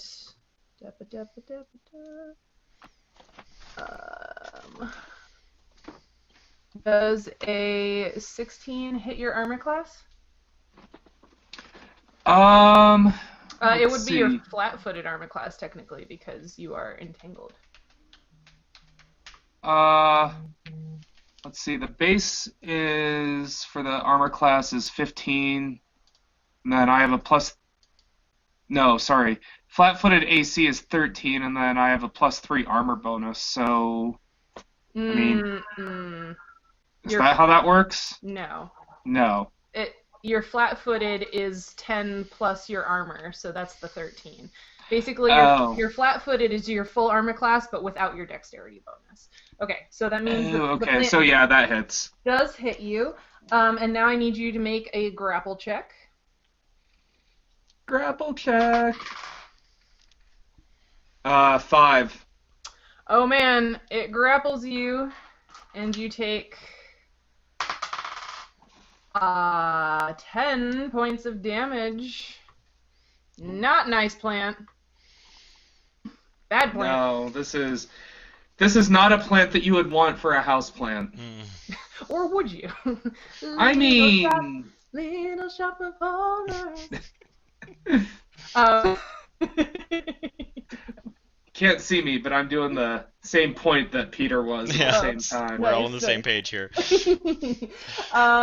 Cedric, it's your turn. Okay, so Cedric is gonna just swing at it with his hammer now. Do it. Do it. That is a miss. Oh no. So Nautia now is swinging at the same vine that is grappling Cedric as Kay, Yes. right? So they are flanking the vine, right? Like the tendril. Well, they would be if it was not a plant. You can't. No. Aw. Only things with discernible anatomy, so like a face, can be flanked or critted. Speaking as a plant scientist, plants have discernible anatomy. What I mean when I say Okay. discernible anatomy, I clarified and said a face, right? So basically, flanking is when you're on directly opposite sides of a creature. So think, if you were fighting a human in a sword fight, they would not be able to look at both of you at the same time, which means it's harder for them to defend against each of those attacks. But since Okay. Something with an plant- attention focus. Right. This That plant makes is not sense. looking at you, so it's not like flanking it makes it harder for it to defend against attacks. It also does not have the way the D&D book says it. It says it does not have a discernible anatomy, which means you can't crit them. I know full well that yes, we could figure out what a critical hit on a plant would be, but that's just the way the book says. I know. I was trying to stick up for my teammate. Yeah. No, I appreciate that. We could have a long discussion about whether or not plants could be subject to critical hits. Okay. But they are not flanking the plant, sorry. Okay. Well then, I guess the additional question I want to ask is, can I use sneak attack on a plant? Nope. The sneak Again. attack says it can't use its dexterity. That's no fun. But you can't sneak up on it. Yeah, you can't sneak up on it because, again, it doesn't have the sight. But it's busy grappling me. It's distracted and it's flanking. It's You flanking. can't Well, surprise a plant. So here's the thing. Plants. So my research is actually photoreceptors in plants, and plants are literally just covered in photoreceptors. If they had a nervous system, they would literally just be one big retina. But this is a motile plant, right? So it is able to move and currently cannot, right? So I feel like it should. Oh, never mind. Anyways, all right. So Kay's gonna. Nice try. Peter, I would argue that they could be subject to critical hits. Taproot. But in terms of flanking or sneak attacking, they are literally just one big photosensory organ. They are an eye, and Okay. you are being grabbed by a plant's eye right now. Mm-hmm. Kay also misses with her attack. Kay also Aw. misses. Bummer. Well, you're trying. Next it's Fletcher. Yay. Okay. Eric says, counter argument, plants are always surprised. Eric. I knew I liked you. Alright, Fletcher, what are you doing? I mean, to still try to avoid getting close to it, I think I'm gonna try. It's very smart. Good choice. I think I'm gonna instead try to do use my light crossbow at the main body of the plant that's over there. Yeah, do that. Okay.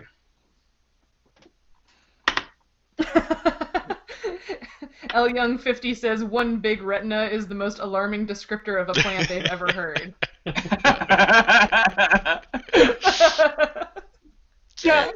Alright, what is your attack?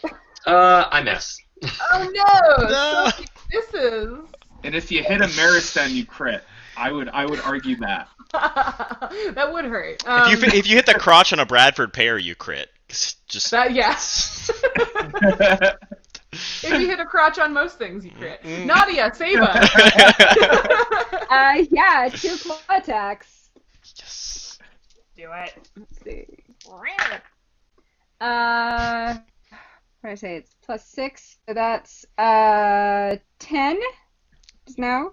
No. And math 23. 23 definitely Yes. hits. Carrying the whole team.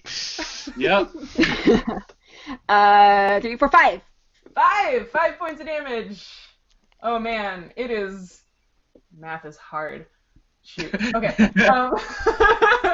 It is looking really ragged now. And it's still holding on. Yeah, it's looking really ragged now, but it is still there. Lucanus, it's your turn again. Still raging. You are grappled by the plant. What would you like to do? I would like to roll a 15. To do what? That's before all the bonuses. To do what? To attack. Oh, okay. Yeah. Before all of the bonuses. Yeah, that'll definitely hit. Roll me some damage. All right.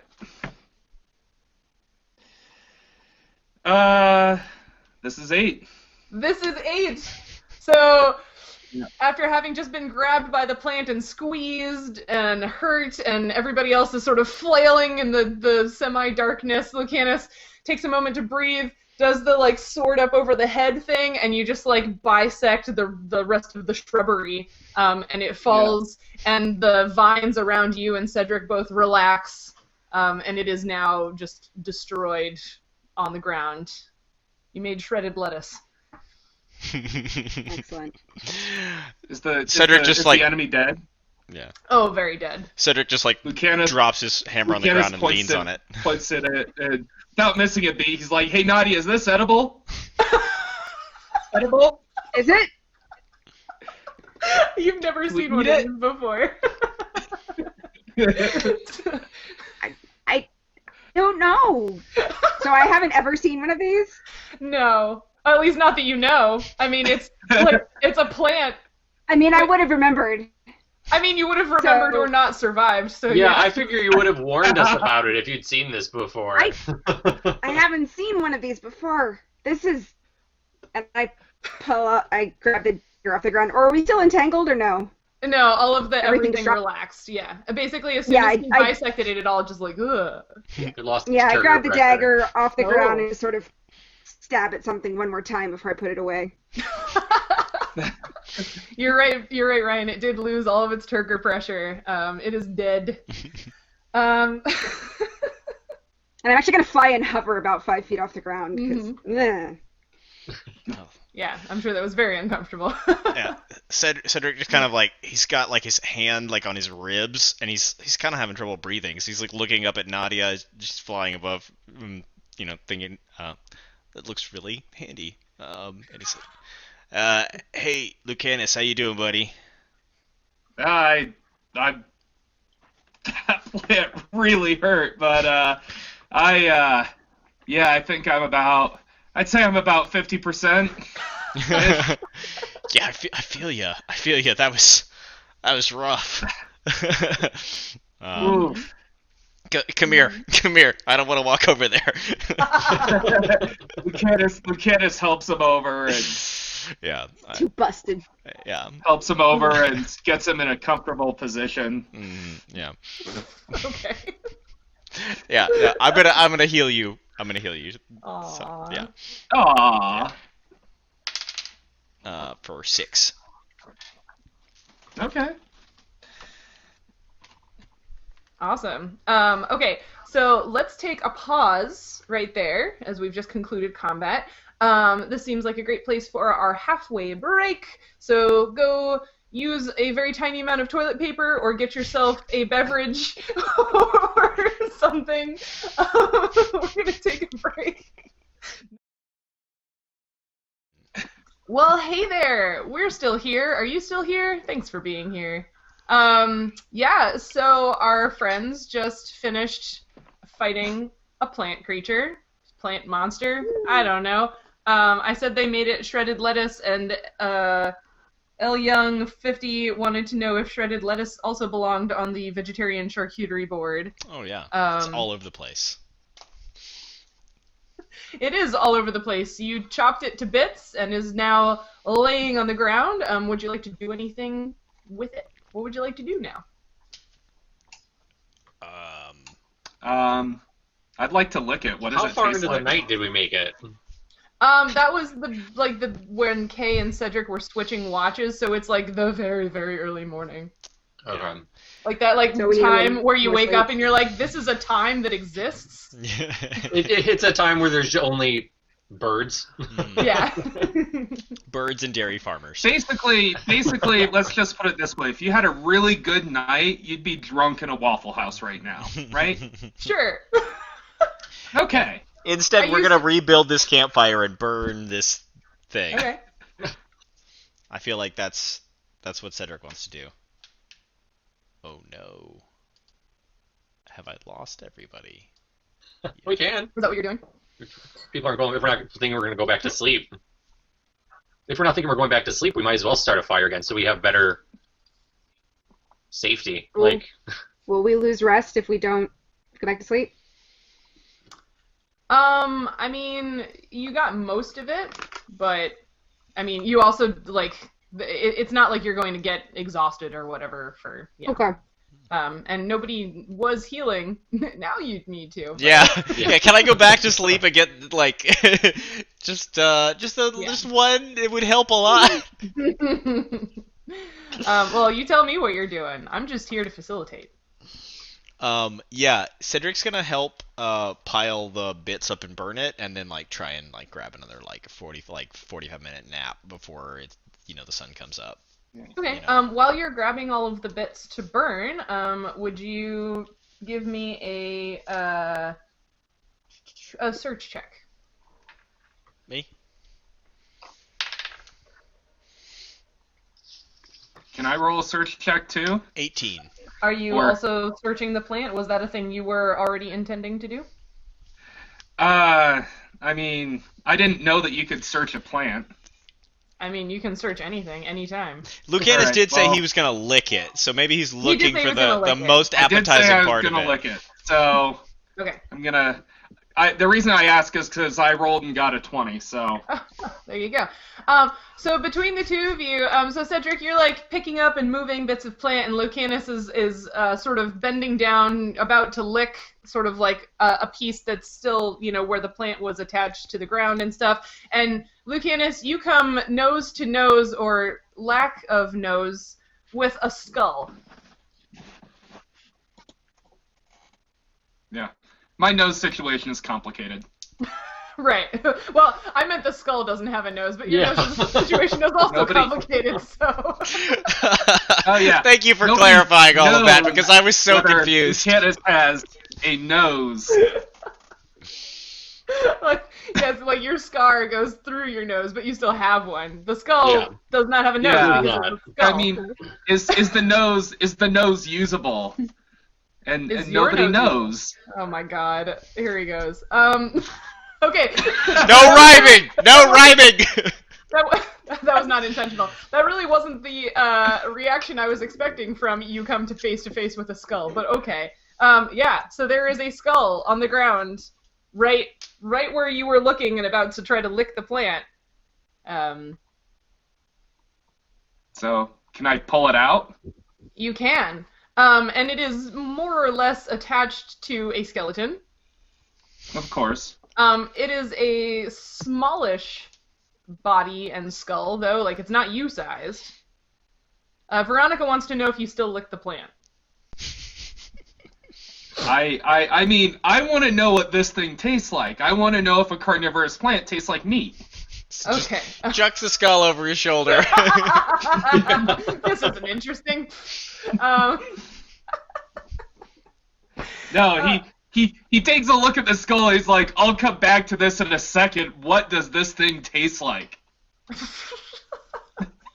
I mean, if you're just licking, the plant, it just, tastes like plant, right? There's nothing especially interesting about it. Okay, so it's like parsley then. Sure. I just made so many people so angry. Wrong opinion about parsley. Anyway, Parsley just tastes like plant. Everything always comes back to cooking in this show, guys. Oh, yeah, so it just tastes like a plant. Like, there's no distinctive flavor. It doesn't taste like meat. It doesn't taste weird. There's no toxin as far as you can tell. It's just a plant. Okay, all right. Carnivorous plants taste like plants. Let's move on to the skull. Like, there we go. So, I mean, it's not me size. Is it, like, Cedric sized? Give me a heal check. A heal check? Yep. All right. For knowledge 6. of the medical sort. 6.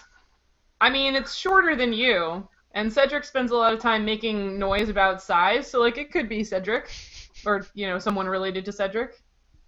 All right. It's Are there any like valuables around the body, or? Yeah, so you start digging back into the plant refuse, and again, between what Cedric has cleared away and what you are now digging through, you find a second small skeleton and skull, and you also do find some belongings. So there are 2 small-sized morning stars, the partial remains of 2 sets of leather armor. And then there are 2 little, like, leather satchels. One has 3 chunks of a very clear, like, colorless clear rock, and the other pouch has 100 gold pieces in it.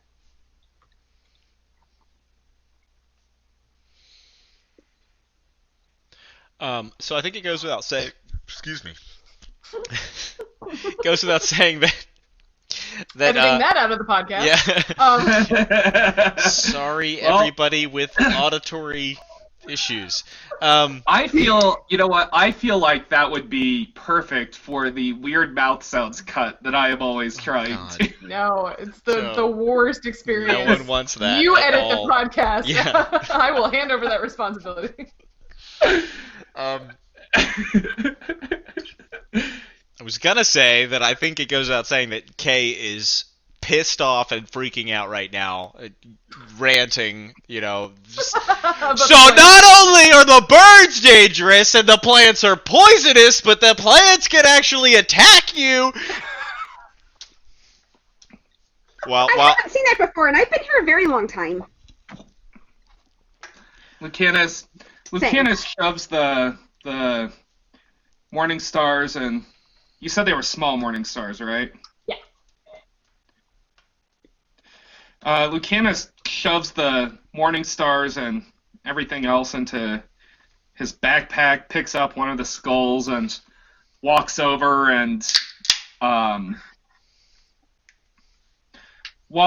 to Cedric and be like, "Hey, did you know this thing has a stomach?" And just sort of hands him the skull. What? Where did you get this? No, apparently it, like, buries its victims after it's done with it over by the thing that tastes like plant. So they were carrying some stuff on him, and he hands him the clear rock. Do you know what that is? Can I hell yeah. Is it okay, yeah. Rocks are your thing. Yeah, I know. Which check is that? What was it? Was it I don't know. I could do an appraise check? Yeah. Okay. Just make a rock check for A rock check.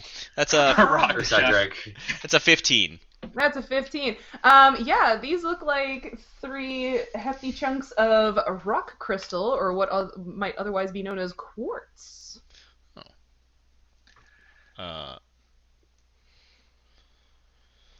Cool. Yeah, I mean, these are pretty, I guess. It's not that uncommon where I'm from, but these are big chunks. Very big chunks. Largest naturally occurring outcropping in the world is from where I'm from, just saying. It's really big. There's a fun fact. Yeah.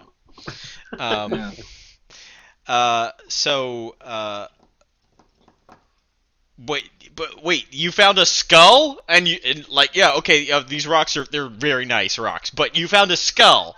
Where did you find this? He points over to where the bodies were. Oh, Oh, you found 2 bodies over here. Oh, okay. All right. Do they look like dwarf skeletons to me? Make a heal check. I mean, they're smaller than me. Shit. They could be about your size, I suppose. Now that this is being like actually discussed out loud, Fletcher walks over there too, hearing Cedric shouting about bodies. Okay. I'm dying to know what Peter Drowning rolled and Pool made that starts face. playing in the background. Yeah. That was I a hear that 7 house. total. It was a 7 total. Yeah. I hear the house theme music. Teardrop on the fire. Again, yeah, it's small. I don't know. Could Yeah. be you, could not be you. Yeah, Maybe Cedric's the girl never actually dwarves. seen a dwarf skeleton before. Like, he's helped, with funerals and stuff like that, but he's never actually seen a dwarf skeleton. Okay, yeah. So. Fletcher, are you saying you're also coming over to look? I mean, I walk over there, but I think I take a look at him and I go. I turn to Nautia and say, Nautia, are there any are there people that you've seen living in the forest, or humanoid people that are short like Cedric, maybe would match this skeleton? I've seen the big ones, the big fur ones, but The dangerous ones, right? Yeah. Have I seen any? I just messaged you. Oh, and the little mean ones. Do you think if this thing had some flesh on its bones, were they about this size? Are they like Cedric, like little, like? Well, about his height, but they're scrawny and mean. Okay, maybe that's what this was. Maybe this is some of these other the little ones that you've seen around. If I look at the skull, does it look about the size and shape of?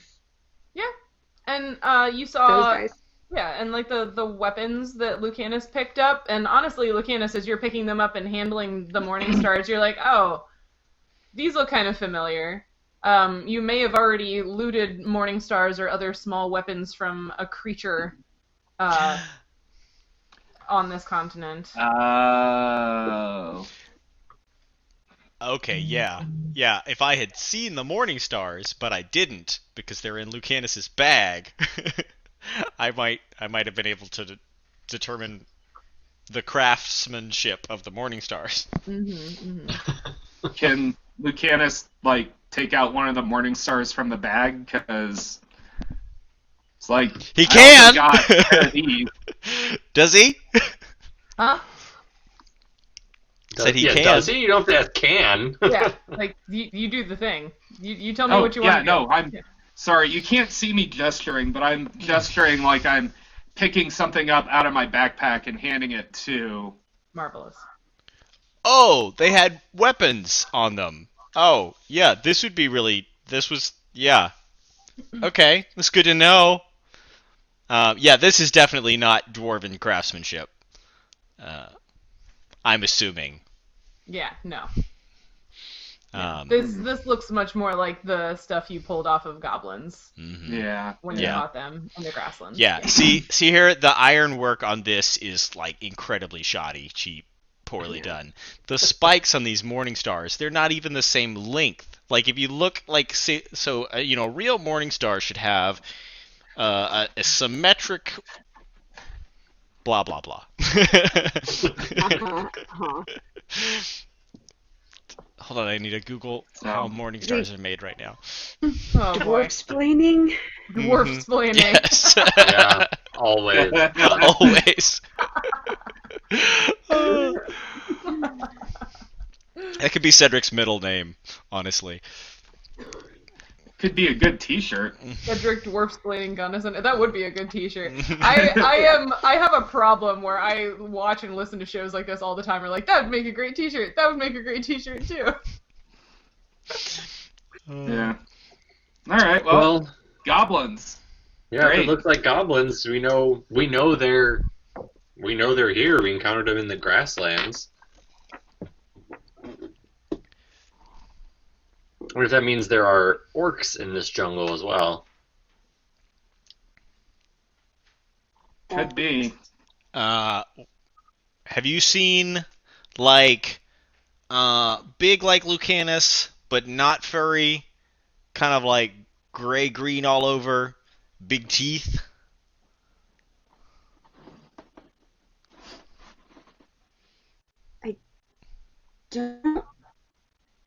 No, I don't think so. Okay. I've seen the little angry ones and the big furry ones, but Big furry not one. a big angry one. Well, that's good. Probably just furry orcs. Furry orcs. That makes sense, right? That's definitely Orcs with personas. They can be into whatever they want. I was gonna say the fan art. 3, 2, 1. Orcs with reddish fur. yes. I was gonna try to stay away from kink shaming the orcs, but I didn't kink shame them. I just said they have personas. Yeah. Yeah. I know. I didn't make a You do whatever you judgment. want. Nope. Although I suppose this is a universe where everybody is running around in leather all the time. Mhm. I mean, anything goes, especially on this continent. It's wild. I mean, Lucanus is a big, pale, scarred guy wearing, a spiked leather outfit. Someone's into that somewhere. Oh yeah. I'll just say some of us are still, wearing, respectable shirts, looking Are like. you though? Dirty shirts. I mean, Is it respectable though? it's clean. It's just stained. It's clean. It's yeah. I mean, right It's freshly laundered. Right now, we have to give Cedric some credit, guys. This is the first time when the blood that is on his shirt has been green. Did I get sap on my shirt? I mean, maybe a little. There's probably more Certainly, like. we were slicing up those vines. I mean, yeah, it's more like a grass stain, I guess, because it was. Oh, it man. was wrapped around Yeah. him too, Yeah. so it must have been like rubbing on him and getting like. I have chlorophyll in chainmail there. on. It was rubbing on the chain. The chainmail Well, yeah, kind of it's like- protects the It smells shirt like a a little bit. grater. And it just like went Yeah. in. And like you've got like the stuff on the bottom of a lawnmower, but like all over Yeah. your shirt, Oh, in between your man. shirt and the chainmail. I'm So now never it's gonna just get being this rubbed out. in by the chainmail Oh. every time you move. It's just getting. I feel like the first company that sponsors this show should be like a laundry detergent company. I, I feel like that's the only logical conclusion to all of this. Oh, and the commercials man. will just be us washing whatever we like got on Cedric's shirt in the show out of the Exactly. shirt. Yeah. Hey, Seventh Generation, if you'd like to sponsor us, that'd be cool. Yeah, I mean, Tide. who was the guy for OxyClean? Billy Mays. He's basically a like Cedric type, anyways. So I mean, Yeah, except he's Yeah. dead and Cedric isn't. yeah. I Yeah. mean, Yeah. we have to put Cedric on a lot of cocaine, but I think we can make it work. Oh boy. Back on So, I topic, mean, folks. that's what Billy Mays Okay. does. No comment. All right. Back on topic. Yes. Well, so these plants, they were going to kill us, but they also killed some goblins, which helped us. But what should we do now? Do we want to try to keep camping or just head out now? I mean, we're already awake. We should eat, but we can head out. Yeah, I think there's some of my spread underneath these vines. Yeah, I guess I'm. The charcuterie. Yeah, I guess I'm ready to eat a little bit. Get an early start. Lucanus looks up at Nautia. Are you okay? Did you get hurt? I'm okay. I'm not hurt. Okay. I mean, seems like everyone's healed up as much as they need to be. Kay's like, I'm not fine. I am still mad about this.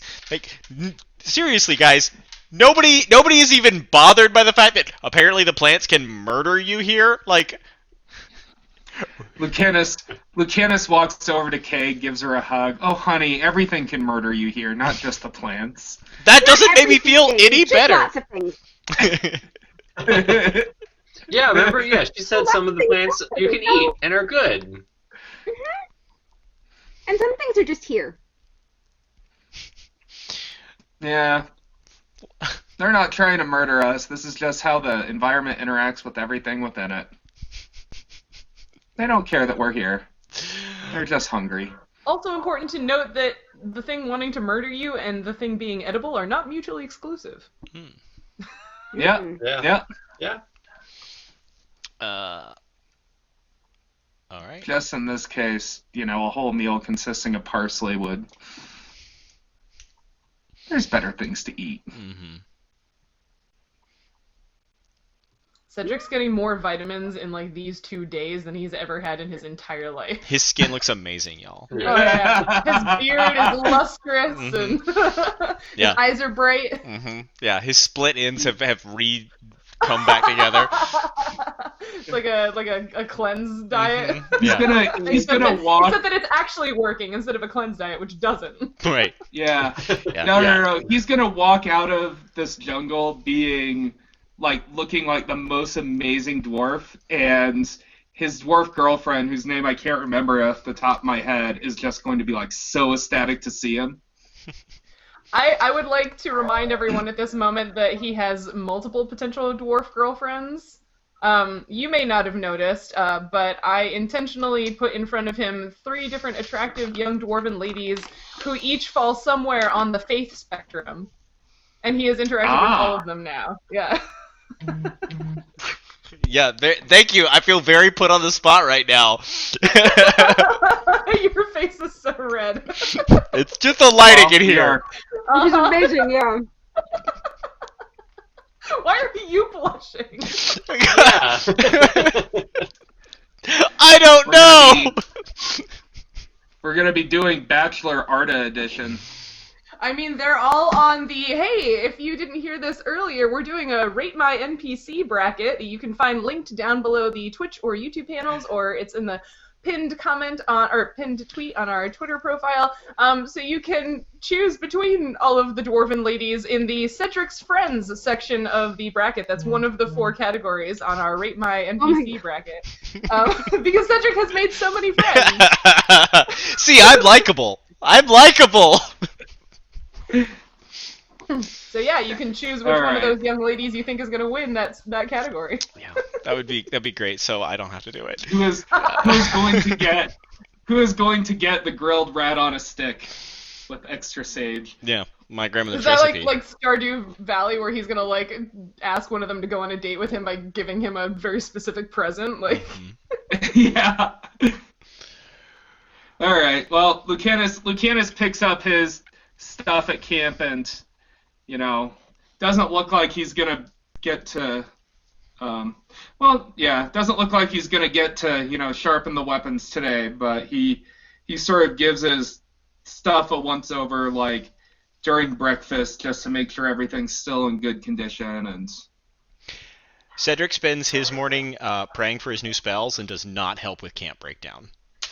Of course. Don't forget that the 2 of you who were wounded by the... Oh, no, because you were wounded after you had slept, so never mind. You have all of your wounds that you didn't heal yourselves yet. It feels very bad. That was a jerk thing for me to do. I'm sorry. I totally forgot. Anyway. Do it.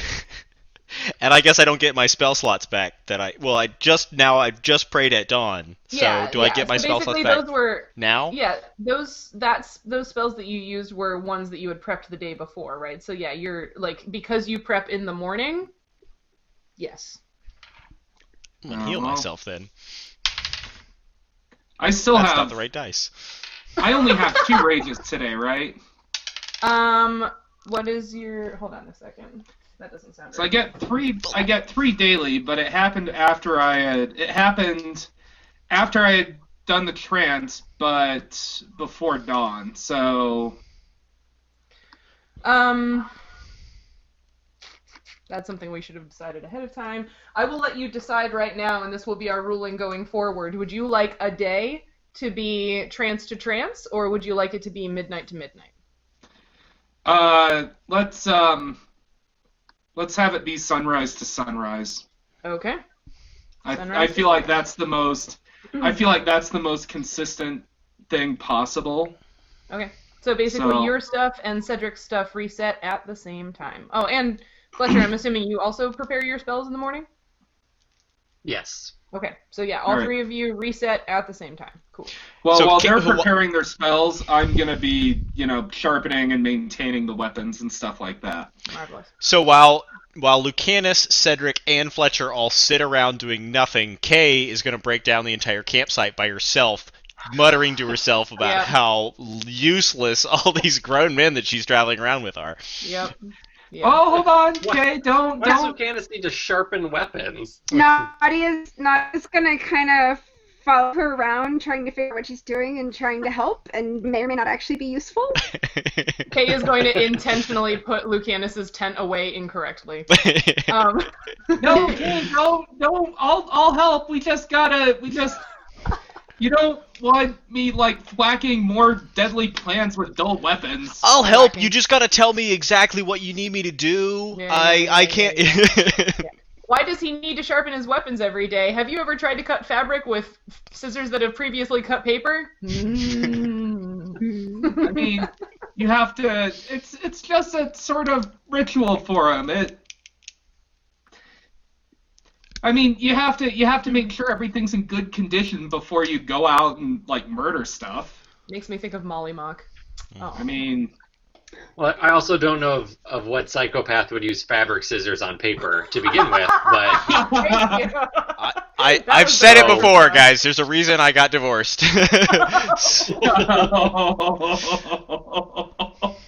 Sorry, Anna. Is she listening to the Aw. podcast? She might be. I don't Oh know. man. yeah. No, but Anyway, really. so don't after do Lucanus it. is Okay. done sharpening everything, he does what he can to help Kay, and Okay. All right. And Well, which way should we go? Nadia? I'm gonna start leading them toward further up the river. okay. Are we still near a portion of the river that I am familiar with and would know that it's still dirty? I was just about to say. So yeah, you've still got the sound of the river on your right, and you're moving in this sort of northeasterly direction. We are getting to the point where you have not gone any farther than this. Okay, Because but we're you not quite spent a there lot of. yet. I mean, you've been here for a super duper long time. But as far as the river becoming gross, that's a fairly recent development. So Yeah. maybe you traveled up this far once to look at it, but this is pretty much the edge of where you've explored before. Okay, so then at this point I would lead them out to the part of the river that out closer to the river so that we can actually see it. Okay. So you sort of break through the trees and vegetation, and you see, again, it's not a super wide, bank, but there is, an area of, sand or mud that stretches kind of in between the vegetation and the river. The river is still huge at this point. You can't really see the other bank, or, it would be hard to, even if it was close, because it's grassland, so there isn't a whole lot of, structure to be able to see at a distance. But yeah, it is a huge river, lots of water, and it does, even upon cursory glance, it does have that weird foam and that sheen that you noticed before. So it still looks similar. okay. And as we go along, Nautia every once in a while will sort of forget herself and start sort of flying over obstacles instead of making sure we're going through places you guys can reach, and we'll occasionally sort of clear a branch out of her way and let it fly back and hit someone in the face if they're too close behind. And She spent a long time living on her own. It's understandable. yeah, she's not used to being around people. No. yeah. I feel like Cedric is trailing at the back now. He's definitely having trouble keeping up with everybody. Yeah, between being hurt and tired and short legs, and maybe even a little reluctant because of all the terrible things that happened. Can I offer to give him a piggyback ride? Is that something that we can do in this universe? You can offer. You can offer whatever you'd like. I mean, Like, Cedric, do you want a piggyback ride or to ride on my shoulders or something like that? It doesn't sound very dignified. I'm fine. I'm fine. I don't know. I'm good. I don't need any help.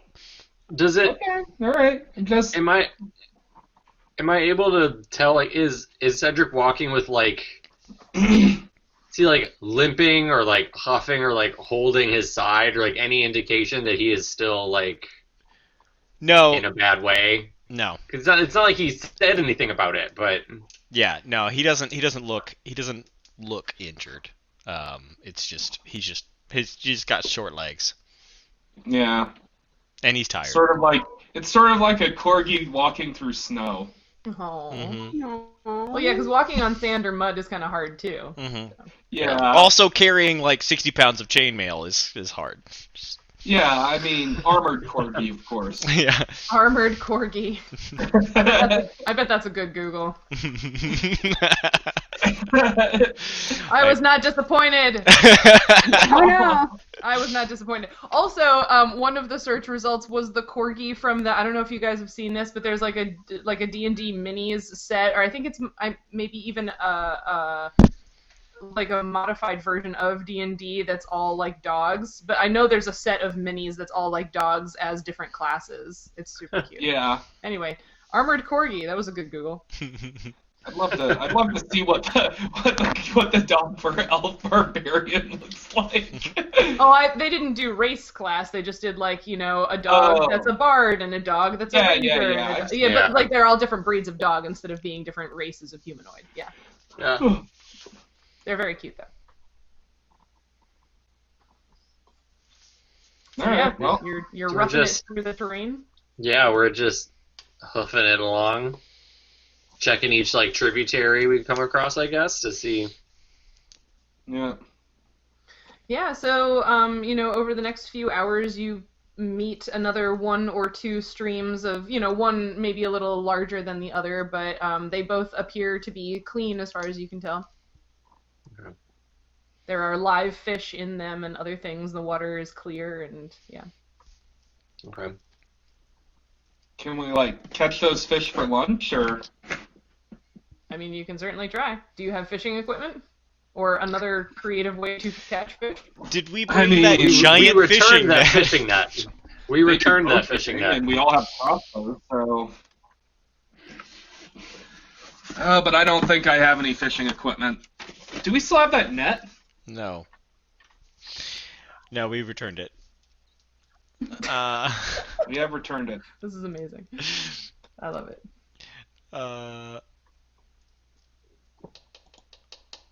Cedric and Kay are having conversations in my head, but I feel like I don't want to role play them out. Oh, So why? Is Nautia still flying, even though you don't know where we've been before, or are you kind of like on the ground with us now? I'm mostly on the ground, but every once in a while, sort of pop up and kind of look around a little bit, and kind of. And then if we're, see and what's I ahead guess a little bit. Fletcher, I think would ask Nautia that since we're walking, we're not at the river, we're walking through the jungle, but every once in a while, it's probably really easy for you to fly and just zip out and check on the river and zip back. That's So we kind can- of what I'm doing. Okay, I don't want yeah. to stay right on the shore because the water's bad, and I don't Yeah. want, especially the short one, to end up in the water. Yeah, he's But done that part. so the mud is bad too, and that would be bad. So Yeah. we're Oh, no, he staying a hasn't little inland, but fallen I'm sort of fleeing out and looking and seeing the foam Checking, and kind of okay. coming back. Okay. Yeah. And are we still foraging as we go? You can be if that's something you'd like to do. Okay, all right. Yeah. And I mean, yeah, probably should be whatever we find or whatever Nautia points out, because we don't know Yeah. how long we're gonna need to we're, keep going. we're eating as we go, and Lucanus is learning from Nautia about what's good to eat and what isn't, and he's being a bit more careful than he was yesterday. Cedric is not gathering stuff. He's kind of focused on keep it up. Yeah. Okay. And I sometimes, when I find something, I'll sort of stop and wait for Lucanus to catch up and sort of be like, see this?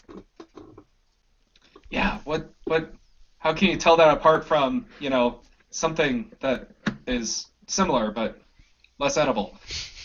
Well, this leaf, it's like this one, instead of the jagged bit. Oh, okay. Yeah. Yeah. So less serrated. And if you Gotcha. see berries like this color's bad. The What spots, color those are bad. Like, will it kill you? I'm not sure, but it's not good. I mean, if it would kill you, then she Really? might not be able to tell you. It's really not good. Yeah. It hurts. I ate it 3 times each time I died, so had to respawn. Took a whole day off my. Man. And every so often, It feels like dying, but I haven't died yet. Okay. Sorry, I feel like I might have cut you off there a little. No, Okay. every so often Lucanus offers something to Cedric just to make sure he's okay and see if he's still hungry. Oh yeah, I'm gonna eat anything you hand to me, as long as I also think that it looks fine. He's feel very like- much like a puppy. My residual knowledge from yesterday, I know what looks good and what, I mean, at least everything we encountered yesterday. I'm pretty sure As we Nautia get would close to stop you midday- before anything terrible happened. Yeah. As we get close to midday, if we come across a tributary fish, I would actually like to try to catch a couple of fish. Okay, yeah. So you find another one that's nice clear water. There are some fish in it. Yeah. Do you have fishing So what equipment? can I do? I have my claws, and I also have a short spear. I have the stick with the pointy end. Right. Yes. If I can use either of those. Yeah. Nadia's from the water plane. I feel like she kind of is fishing equipment. I don't explicitly have fishing as a skill or anything, but No, I that's all right. feel like maybe Yeah. Yeah, I feel Probably like you would proficient. just I do have you'd some be really cool. proficient I at have it. some really cool swimming advantages, so I feel like Yeah. being able Right. to move in the water would help too. Yeah. Yeah, I that's think so. sort of what I was thinking as well. I agree. Yeah. Give me a survival check. Survival. It's survival is wisdom based if you don't have. Yeah, I'm looking to see if I have a special. You said it's wisdom Yeah. for fishing? Survival is like finding your way and foraging and stuff. And you gain a lot of wisdom when you sit out in the water and think for a long time, so... Yeah. Well, I have no wisdom bonus, so that's 13. Yeah, no, that's totally fine. Yeah, you find some fish. Not a problem. Okay. Are you catching just enough for yourself for a snack, or are you catching enough for the whole group? How many? I'm gonna try to get enough for the whole group. Okay, yeah, it takes you a little bit of time to, you have to do the thing. But yeah, you come up with enough fish for everybody to be satisfied, have a nice lunch. Yeah, maybe that plus some of the forage stuff. Exactly. Yeah. Oh, we probably have all the stuff to make fish tacos. We do it right. You have Joe's- to make tortillas out of what? Out of cashews? And that's it. I mean, you could probably do potato flour tortillas. We don't have Sorry, any I haven't- potatoes. I said you foraged some tubers. Oh my God. I said you foraged some tubers. Oh, that's you true. do have- I mean, maybe some Okay. leaves. Starch. Some sort of wraps. Yes. Yeah, lettuce wraps. Yes. Yeah. You don't need those carbs in your life. Also, apparently, I guess we're not building a fire, right? So this is like sashimi lettuce wraps, right? I mean, my thought was kind of we stop and build a fire at some point. Okay. Yeah, Yeah. that Like seems. maybe Like I middle of maybe the I hang day. on to these till dinner. Yeah, because Kay's definitely not eating raw fish. No. No. Hmm. No. Yeah, so I feel like you just hang on to your little string of fish, like a kid in a 1950s cartoon or whatever. So, So I guess we're just carrying along the river like this. And you do, yeah. Nautia pops up over the trees and checks every once in a while, and like it is slow going through this jungle because it is a lot of thick vegetation, and because you're going slow to check and see the progress of the river, and you took time to fish, and yeah, the river seems pretty much the same in terms of the water quality. Yeah, and each of the tributaries you come to that are emitting from the rainforest into the river, they all seem clean. How does the fish taste? All right. Well, I didn't think you ate them yet. We haven't eaten them yet. We haven't. Oh. Yeah. Oh, I kind of assumed that Naughty ate some raw. No? I probably did eat one wrong. Got sharp teeth. She's Yeah. clearly. Mm-hmm. Yeah, Kay's not into that. Just a little bit There's of a... probably a really awkward moment of like, oh.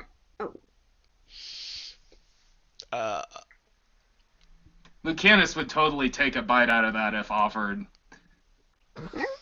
He's yeah. Oh, yeah. Yeah, Kay's super not into that. It's very fresh, No. lightly. Probably Nadia would see the look on Kay's face and just. Yeah.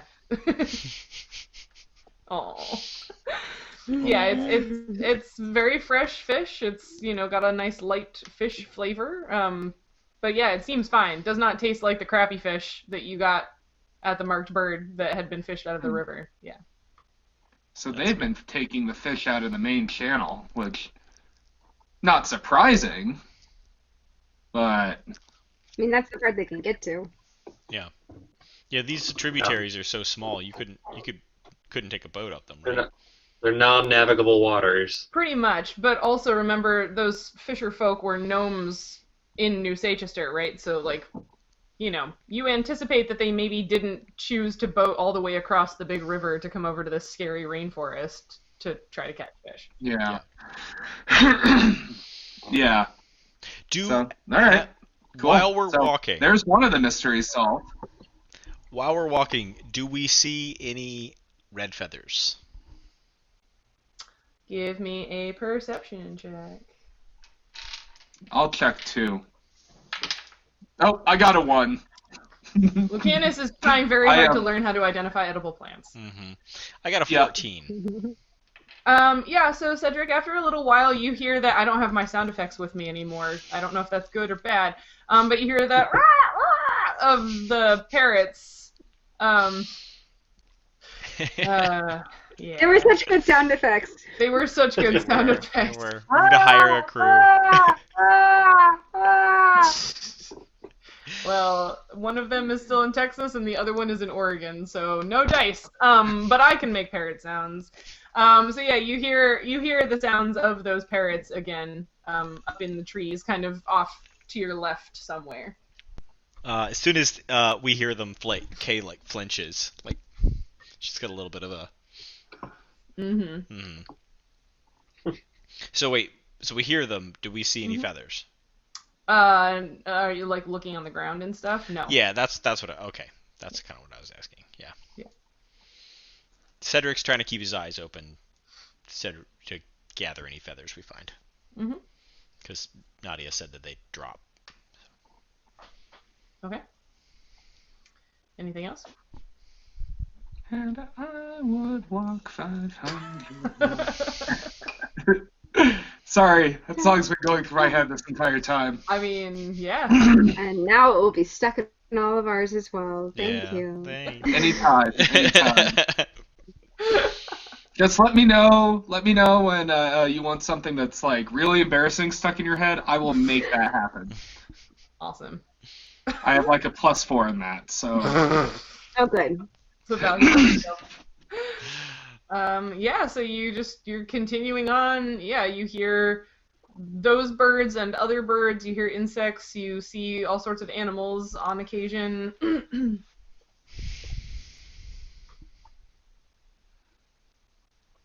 We keep going. You keep going. Yep. And yeah. I mean, we're going until we see the river change. Yeah. Well, you keep going, and you keep going, and you keep going, And again, Nautia keeps popping up and looking at the river, and it doesn't seem to be changing at all. There's still weird stuff on the river. Still little bits of that gross foam, still places where it's got that iridescent sheen. Yeah, I'm assuming you're not going down and like touching it or testing it, Nautia. You're just visually inspecting it. Yeah. No. But yeah, it still looks just as gross as it did, you know, the very first time you guys went and investigated it. So you're not seeing any appreciable change in the river. And again, you know, the one or two more tributaries that you encountered through the rainforest, yeah, they all look clean. So you have not seen any change in the river itself or anything that would indicate a source to you. Nautia, have you ever flown like high up above the trees and looked out to see if there's anything you could see like in the jungle that looks weird, or like that could be something that has shown up and is doing this to the river? Have you ever gone way up and looked? I try not to go too high above the trees because sometimes things can see you up there. So, What can see you? Just the big birds. Hmm.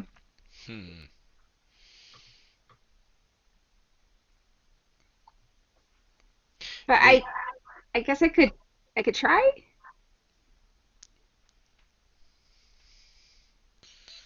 You know, I'll sort of hop right up above the tree line.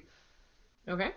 If you were able to get a quick look, you could come straight back down to us, and if something did follow you, we're right down here below you. Yeah. I'll come right back to you. So I'm gonna kind of go just right up above the top of the trees. Okay, and you're doing like a look around? Upriver. Okay. Do I see anything? Much like a Jack in the Box, you sort of whoop up above the treetops. Yep. Give me a perception check. Perception check. Well, that's good. That's good. And I see forever. 24. You see forever. Yeah, so like... You see eternity. Nice. You see time and space. Galaxy brain. So yeah, you pop up above the trees, and like you've done this before, so you know that like this is a pretty big rainforest. But like you can see that eventually there's sort of like if you were to keep going north and following the river, eventually you would get to like the hills, the foothills, and then there's also you can see the mountain range that sort of extends off to the northwest. That those are still pretty distant. You're still in the rainforest quite a bit, but yeah, you can see those things. But as far as like seeing something weird, like something out of place, nothing catches your attention. Okay. I'm gonna go ahead and just try going a little bit higher, like maybe another, let's go 20 feet up, but make it quick. Okay. Yeah. So 20 feet, keep looking upriver. I mean, yeah, you can see. Not so good. Sorry, did I need to re-roll that? No, it's all right. Apparently, Can I use the same roll? Yes. Yeah, so like if you go a little higher up, yeah, you can see even more clearly now the place where the forest transitions into the foothills, and you can see the curve of the river, and even you can see at where the river begins to narrow and not be quite as broad as it is here, you know, so close to the ocean. But again, there's nothing on the river as far as you can see. Like, of course, as with any river, there's like occasionally an island or something in the middle, but you don't see anything that's like, hey, that looks like it doesn't belong. Yeah. All right, so we'll come back down. I can't see anything. I mean, nothing different. No, like plume of smoke from like a... No. Just mountains and trees, and there's some islands in the river. So if there's nothing, if nothing seems strange along the river, do you think we need to turn and go deeper into the jungle? Could this be all coming out not upriver, but sort of from all over something in the jungle? Oh no. A non-point source pollutant? Is Yeah. that what you're saying? Yes. That there's something that's changing like the whole jungle, and it's flowing out from the entirety of the jungle into the river. I feel like that thought just broke Peter. Like, Yeah, like, I don't know how we fix this. Nutrient Like, if management the whole plans. jungle, we would also notice the change within the jungle, right? Yes. It's not- Does it might anything with be the something jungle that's not affecting the jungle life. But like we- it could be, it could be subterranean flow that's being affected and coming out into. but we would have seen it in the tributaries. If it's a change in the microfauna, we're not going to be able to solve it. Not with the technology that the D&D people Well, have. maybe with magic. Yeah, but maybe. If it was coming How- out of the jungle, How it are would we still going go to into the do the high tributaries. throughput sequencing, though? Actually, Sheryl, can Detect I roll to invent poison. a high throughput sequencer? no, I feel like you need to invent so many things before you invent that. Like, no. Roll to invent the mini ion. But Do it like Adventure Zone. Which, by the inventing way, tacos. if Mini Ion wants to sponsor us, we can certainly make that happen. I know, right? But I feel like here at the end we could have an interesting discussion about, since Peter brought up the sort of jargony concept of what is non-point source pollution and why did that break you? Why was that something that upset you so much? So, I mean, to be simple about it, like a point source pollutant is kind of what we've been expecting from this, right? Like to have something like a factory on the river that's dumping pollution into the river, and we could go there and like burn down the factory or something like that, and that would be a single Or point. fix the process. Yeah, apply a screening process. Wait, you're not a here for filter. anarchy? Yeah. Yeah. Yeah. Work with the government oversight board. Yeah, but that would be Create some pollution. zoning laws. Quote unquote. Whatever your contamination is, because pollution is kind of a weird, kind of meaningless word, but like whatever your whatever's causing the acidity in the river is coming from a single point. But a non-point source would be something that is coming from almost just an area in general. So this is something like nutrient runoff, where if you think about it in terms of like if you'd applied a fertilizer to your whole yard, then all the water that ran off of your yard would kind of be coming across a whole area. It wouldn't be coming from a single specific area. But a yard is kind of a microcosm. Generally, non-point source, worth the talking huge, multiple acres of land. And so when For Ryan, instance, a region with, I was just going to say, for instance, a region with many hog farms that don't carefully contain their Yeah. runoff. Yeah. as a North Kate knows. Carolinian, I appreciate your Texan analogy. Yeah. My family, I have family in North Carolina now, and some have done some research on that particular pollution source. Yeah. Yes. Yeah, so agriculture is one of the big, huge non-point source polluters. And Ryan mentioned nutrient management plans. So in Maryland, we have government regulation that requires any farms over a certain size to have what's called a nutrient management plan, which is basically limits on how much fertilizer they can apply to a field, and basically how they use their manure, any kind of manure. So that's like if they're applying it to a field, if it's being deposited on a field, by naturally, we'll say, like if you had, livestock just living in a field, or if you were importing it or exporting it, like we keep track of all of that to manage nutrient runoff, because any, nutrient runoff in the whole state of Maryland, except for like a tiny, tiny bit, ends up in the Chesapeake Bay, right? So it's all a non-point source that all drains into one specific area from the whole Chesapeake Bay watershed drains into the Chesapeake Bay. And I assume that the whole, New Seychester and surrounding area that we haven't quite named yet, or that maybe somebody else has named that I don't know about yet, drains into this river. Does the river have a name? You folks know it as the Cochrial River. The Cochrial River, yes. They call it the Cochrial. The Cochrial River. I suppose it depends on who you ask. Or the Loge Dage. Mm-hmm.